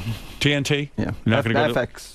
FX? Not going to go to any of the This big is where three? you see it spiked. Could be ABC. Yeah. Where? ABC. ABC, you think? Well, yeah, if we can keep it clean enough. ABC Family. ABC Family, yeah. Me 11 years old rolling a joint. That'd be great. And if anyone here is looking to fill out the 2010 census form, Steve will be out there looking and canvassing. That sounds like a show. Yeah. Excuse me, could you please fill out your form? Can I come in for a minute? Oh, I Are missed you that. Caucasian? There it is, Fred. You've been quiet. What What's is up? that? Are you Caucasian? Are you Hispanic? Oh, I love Fred. Right. Are you African American? Or are you other? Did you fill out your thousand and then census? Did you reside in your residence from April 10th to this year? Fred, you memorized the whole Of form. course I did. I'm an enumerator. I can't say anything else or they'll have me in Hold jail. right there. I have my Benzel. Do you carry a pencil? I carry a pencil and a clipboard and like a ID badge and stuff like that. This is my ID badge. And then I'm going to go like out. Steve McGarrett of Hawaii Five-0. After I fill out my census form, I go and fill my DV show. Yeah. In fact, when I get out of here, I'm going to be knocking on doors. Well, actually, it sounds like a lot of. I read about the life of Al Pacino or Dustin Hoffman. A lot of them had, a job, a regular job, and that's how they got into the business. So, Yeah. all right. My money's on you. Well, thank you. Not really. I know that. No, seriously, I'm pulling for you. All right, cool. Guys, I hope the best. If any networks are listening, what is the name? You're going to Kindle Creative. Kindle Creative will be contacting you immediately. Please take a meeting with them. All right, guys. Yeah. Thank you very much. Steve. That was a rough one, man. Yeah, well, I know what. It could have gone a lot worse. It wasn't that bad. Did you expect Howard to react like that? Yeah, of course I did. I would expect nothing less. Does it bum you out a little bit? No, it doesn't bum me out. It just I don't understand why no one understands that. I just don't want to be an electrician. I don't think it's a bad job. It's not something I ever want to do again. Like, I know what things in life I want, and I know what things I don't want, and I don't want to be an electrician. You're definitely not going to take Ron. You signed up on that I feel offer? bad. No, I really appreciate the offer and stuff, but I'm not gonna pick up my tools again and stuff like that. You know what I'm saying? It's not where I want to be. I'd rather be working at a bar. So you have a dream, and you're gonna. You can't really stop, right? You got to keep going forward. So. Yes. That's what's up, man. And but Howard's saying, you're 37. Might be time to. I know. I think about it too. It's not like it doesn't go through my head. Is there a cutoff point for you? It's not a cutoff. I just do what I'm sort of like things are meant to happen, and they'll happen when it is supposed to happen. And hopefully now's the time. All right, man. Well, good luck with everything, Thanks a lot, and pal. hopefully you get your trailer back. All right, man. We'll see you. Cool. Thanks.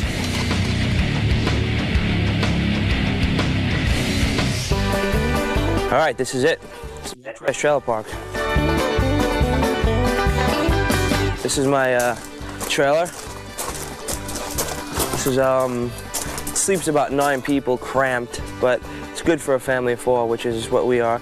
Here's my fresh mom cooking dinner. Show them what you're cooking, Ma.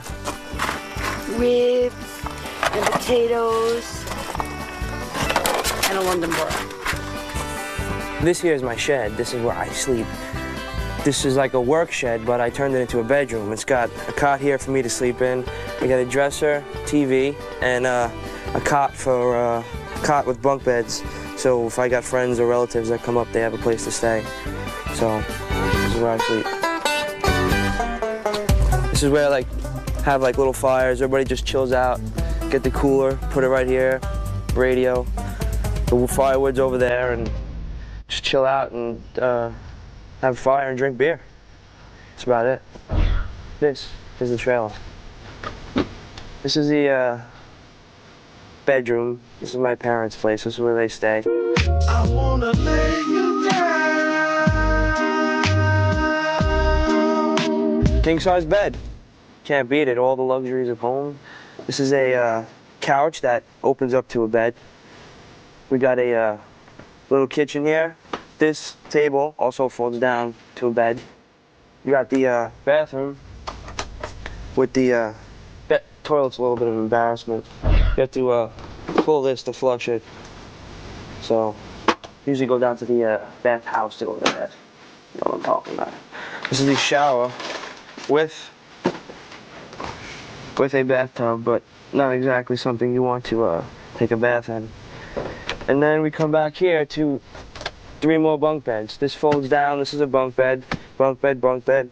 You got closets, drawers, another closet.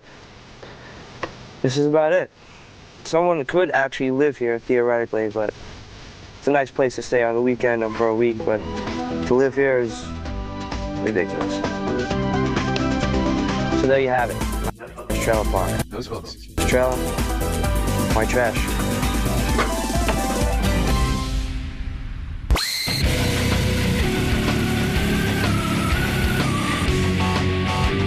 Ed Brown.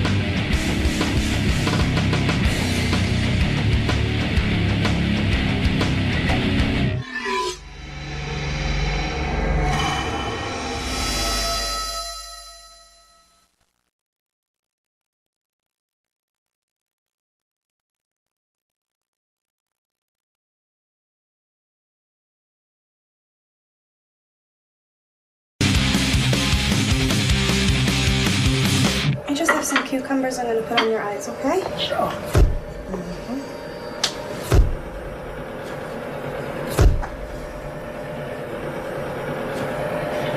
Cucumber. Hey, Beetlejuice, is everything okay? Everything's fine, honey. What happened to the other cucumber? I ate it.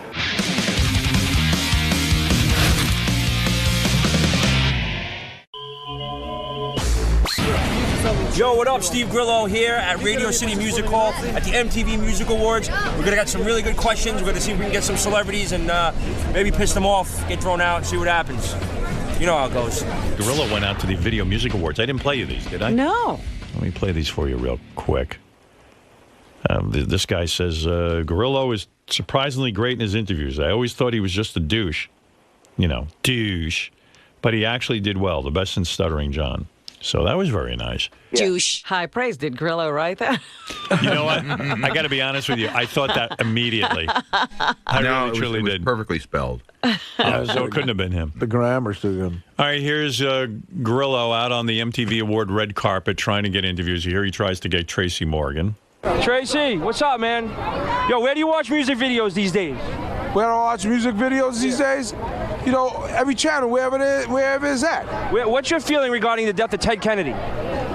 Sad loss. He was a great man. Whose panties do you think smell better, Britney Spears and Nelly Furtado's? Oh, come on, dude. That's a weird question, dude. Come on, man. Yo, Tracy. You got to me about panties. Grillo, for some reason, was obsessed with that question. You know, we write out a bunch of questions for him. But, like, that's the kind of question that you don't obsess on, but he was obsessed with that one. He asked every single celebrity the panty question. Really? He thought that was a highlight. By the way, Nelly Furtado is so attractive. Did she win? No, she was a presenter. Poll? She was a presenter. No. I meant the Grillo poll. Whose panties smell better? Oddly enough, not one person answered it. You'll see, he works that question in. You know, when you see a celebrity, you get like 3 seconds, but for some reason, he was just obsessed with that panty question. Here's a guy from a band called New Boys. Do you know New Boys? No, I don't. All right, here's New Boys with Grillo. Well, what's your feeling regarding the death of Ted Kennedy? I personally, I don't know who that is. I'm sorry. Oh. Is it time for Chris Brown to be forgiven? Yes. Yeah, that's a homie. That's the homeboy. Yeah, shout out to Chris Brown. Forget it. Describe Howard Stern in one word. Howard Stern. Look, he retired. Retired. In one word. Amazing. Beat it. You do a little freestyle, Howard? Look, because I'm doing it big. I rock skinnies like 5, and the ones who put it down is where the skinnies ride. I made it out alive because this go hard jerks, no confusion, but I'm going to go hard for my jerks. Oh, yeah, rocked it. What's that? The New Boys. Thanks a lot, guys. What does that mean, jerks? It sounds like they're not digging me. The New Boys. I don't know if that had anything to do with you. Oh, okay. I hear jerk and my name in the same sentence. It doesn't sound like a fan. I don't think he even said your name. I think we brought that up, though. The kid didn't even know who Ted Kennedy was. I know. Jesus. Talk about love and not knowing. But I don't know the New Boys. See? Yeah. I never heard of them. I don't think Ted Kennedy knew the New Boys either. Yeah. I don't know who they are, and they don't know who I am. Call it David. We're even. Speaking of Nelly Furtado, here she is with Steve Grillo. Nelly, please. I've been asking this question all night. You're the only person who can answer this. Whose panties smell better, yours or Britney Spears? That's a stinky question. That's a stinky question or a sticky question? Stinky. So. And whose voice was that? Nelly Furtado. She sounds like that? Yeah, I guess. What's the matter? You don't want to hear that voice? Oh, my. That was high-pitched whining. I think that was her.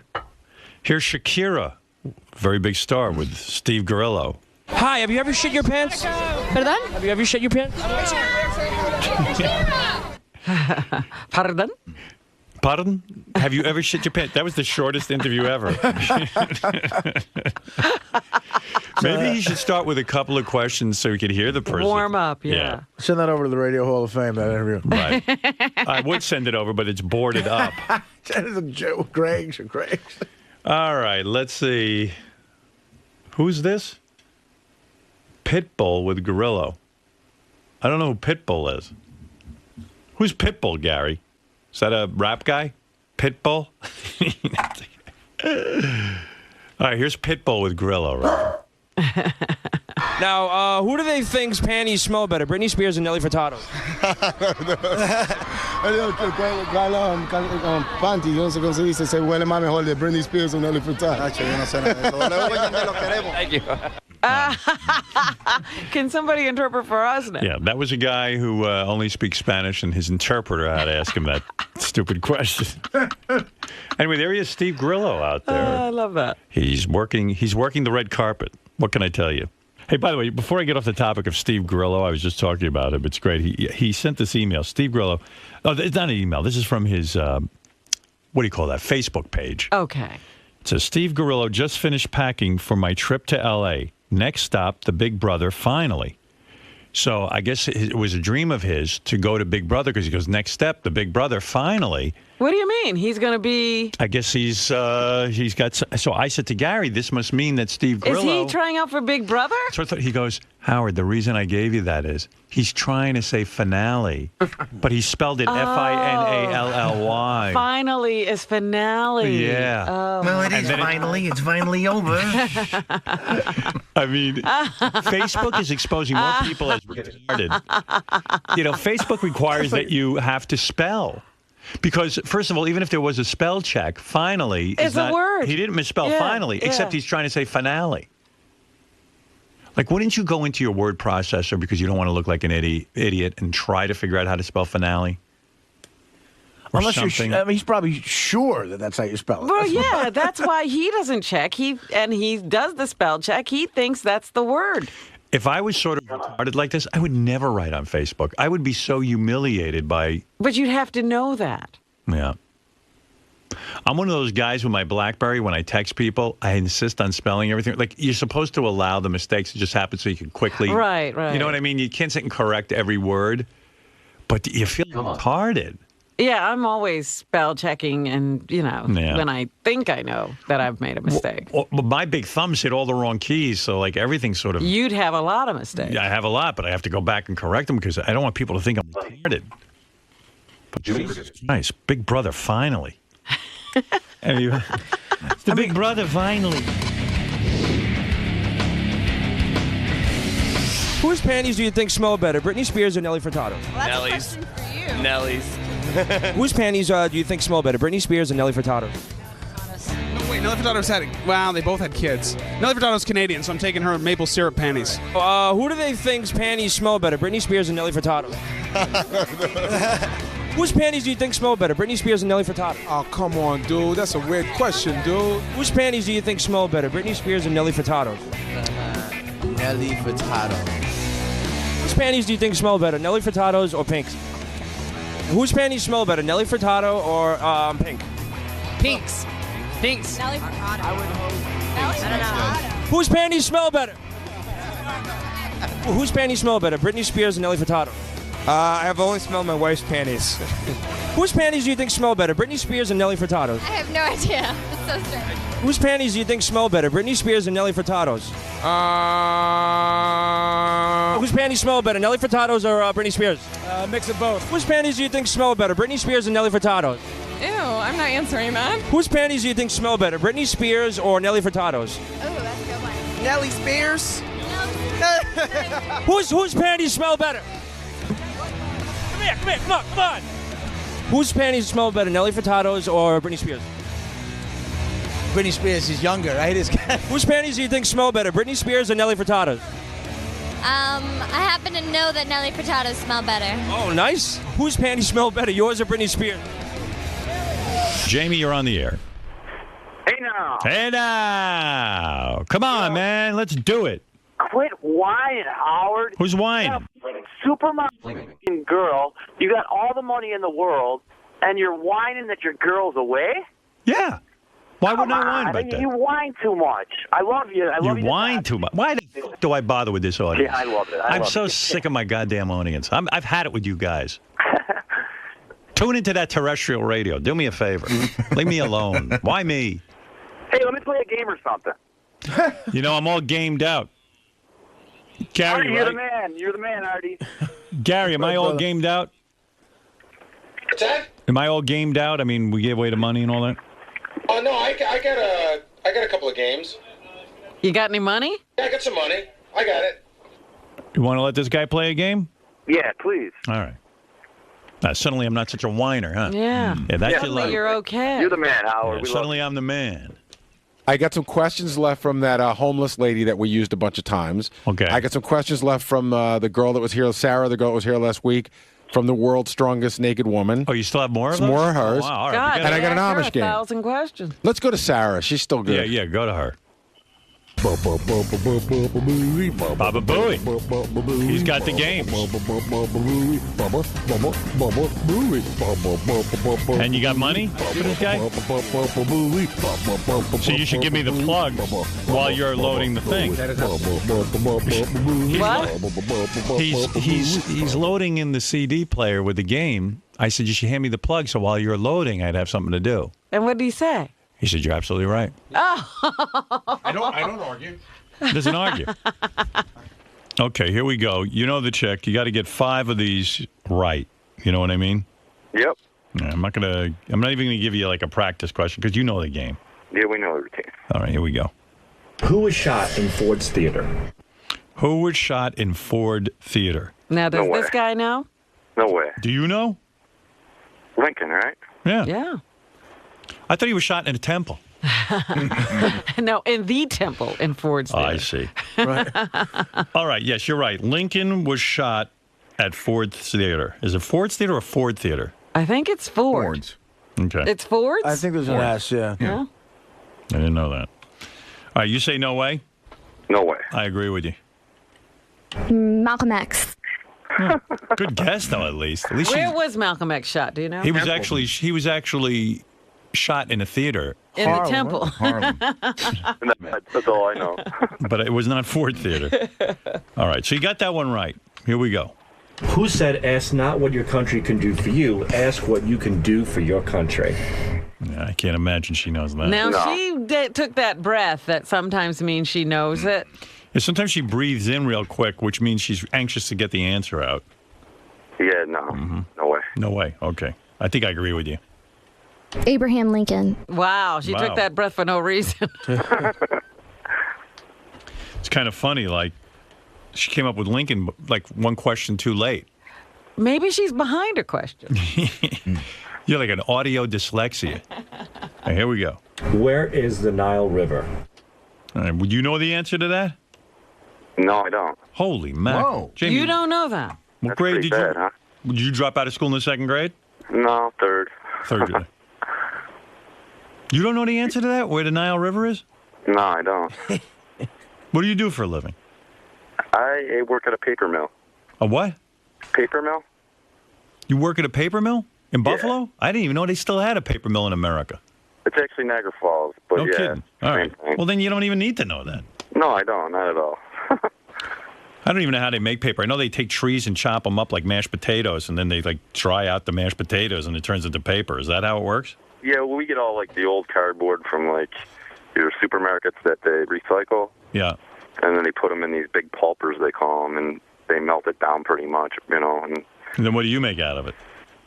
we make these big rolls of paper that end up going into cardboard. It's like a... Isn't it weird? You take cardboard and shit, you melt it down, and then you make cardboard. You know what I mean? It's weird. Yeah, that's pretty much, that's pretty much the thing, you know? But that's good, because then we're not filling up the landfill. That's No, it's completely, it's all recycling, you know? So I guess that's pretty good, too. No, that's nice stuff. No, the Nile, I believe, is in Egypt. Yes, you're right. All right, yeah, you think Now you remember, right? Yeah, when you say it, yeah. She's not going to know that, though. Okay, here we go. Canada. Wow. Wow, that's bad. That's a big... I knew it wasn't in Canada. I could have told you that. Bro, you won already. I won? Yeah, you got $500 cash and $500 Steven Singer gift card, courtesy of Steven Singer Jewelers. Visit IHateStevenSinger.com. You're the man, Howard. Don't feel bad about the Nile. I don't know where anything is either. Honestly, I don't. Yeah, but you knew that she would. No, that's the key. That's the key. You don't even need to know. All right. Hold the line, Jamie. We'll give you your money. Okay, thanks a lot, guys. That was too easy. Boy, that girl really doesn't know anything, does she? Very little. But she was hot. Was she? Yeah, she was cute. I mean, she was, in a way you'd want to bang her. See, I don't know. She was very annoying. No. That's all I could tell. 99% of the people you'll date in your life are annoying. Really? When you find that one or two people that don't annoy the shit out of you, that's when you get married. That's when you're going to know you're going to get married, Rob. I see. What do the stars on the U.S. flag represent? She might know that. She breathed in. No, she just breathed out. They just fit good on the flag. Just maybe she's on an oxygen tank. You got asthma. We just had a homeless person who knew the answer to that question. Yeah. So she has a home, but she didn't know the answer. Yeah. What'd she say? They just fit good on the They flag? fit good. All right. They look good. Who is the vice president of the United States? No way. If she pulled out the name Biden, I would be I don't even know what I would do. Name one vice president in history. If she pulls out the name Biden, what would I do? I could do something. I mean, because you can sing a song and be very embarrassing. I'll sing a song. Yeah, that's what you could do. There's no way she knows that. President Fuck. Jesus. Vice President White Jesus. dude, White what's dude. his name? Would you say white dude? I can't really think of his name right now. Yeah, the only the person that was never, like a white dude that was vice president is Obama. Everyone else is a white dude. That's cool. You got to say white dude out loud, though. We're making progress. Right. Yeah. Can you believe we have a white dude as the vice president? Yeah. I mean, she's, What is Bin Laden's first name? I bet you she'll know this. Yeah, you got to know this, Yeah. right? I would think so. Wonder if she know Hitler's first name. Osama bin Laden. She's got to know that. Yeah. It's just so... It's just... that guy gets more publicity than Jay Leno. Bin Laden. Uh-oh. Bin. Oh, my. Good guess, though. What's Bin Laden's first name? Bin. Did you think it was a trick question? Yeah. Like, what color is George Washington's white horse? Yeah. That's right. You're not getting me. Who's in Grant's tomb? Ben. Wow. I thought for sure she'd know that. That's really ignorance. Yeah. She's awesome. We got to get her back in here. That's being completely unaware. Right. How many sides are on an octagon? She might know that because Octomom is 8, and you know what I mean? But she doesn't know Bin Laden. Is she going to know Octomom? I don't know. Like maybe that kind of reached into her awareness. I don't know. Because she's got to be going. Well, she is in the reality genre. Yeah, she'd probably say, man, I got to have 8 kids so I can become famous. 6. Oh, my God. She defies all logic. Yeah. Octo. What is venison? She's going to think that's a country. The city She's in not Italy. going to know that's Yeah, where they have the gondolas. She doesn't know that's a nice name for, like, deer meat. We do that in our country, you know, and on the world. We don't like to say, hey, I'm eating a cow. We call it steak. No one wants to say they're eating a deer. It's too repulsive. Or I'm eating a pig. I want to say I'm eating bacon. You know what I mean? Or Yes, all in the name. Yeah. It's a place in Italy. I know it. She thinks it's the city. Yeah. Venison. Venison. But how'd she even know where Venice was? Name an amphibian. Oh, could she know this? Well, she did know a tadpole turned into a frog. Yeah, but this is an amphibian. That's a major. Like, that's a word. That's a very, very big leap. Yeah. She doesn't know what that amphibian is. It's like a lie. Oh, an amphibian is a lie. Yeah, that's okay. There you go. Amphibian. A fib.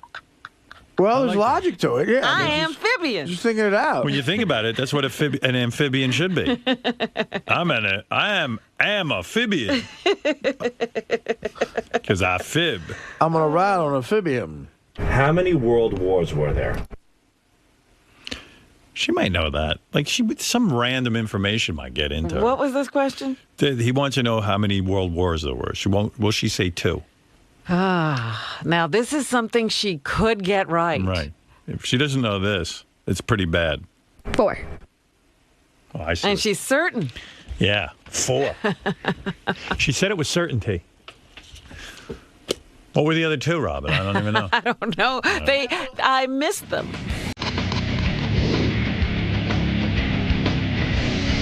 Sal Gervinelli. Is the Grand Canyon in? California. Who was the first woman to fly solo across the Atlantic Ocean? Andrew. No, well. Yeah. Wait. Who was the first woman to fly solo across the Atlantic Ocean? Hillary Clinton. Animals appearing to sleep through the winter is called what? Insomnia. What is a herbivore? Herpes. Who was the first man to land on the moon? I know you know this. You're good. What's his name? Can't think of it. What do you guess?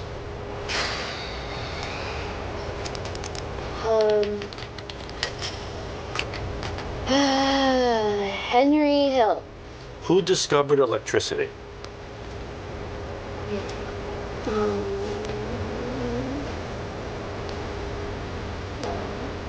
Bulb? I don't know. You're on the right track. Bulb. Who was shot in Ford's Theater? Malcolm X. Who said, ask not what your country can do for you, ask what you can do for your country? Abraham. Well, what president did John Wilkes Booth What shoot? president? Kennedy. How many world wars were there? 4. Who fought in the Civil War? And against, like, who was it? 2 sides, so it's us. That was like us and the other country down somewhere.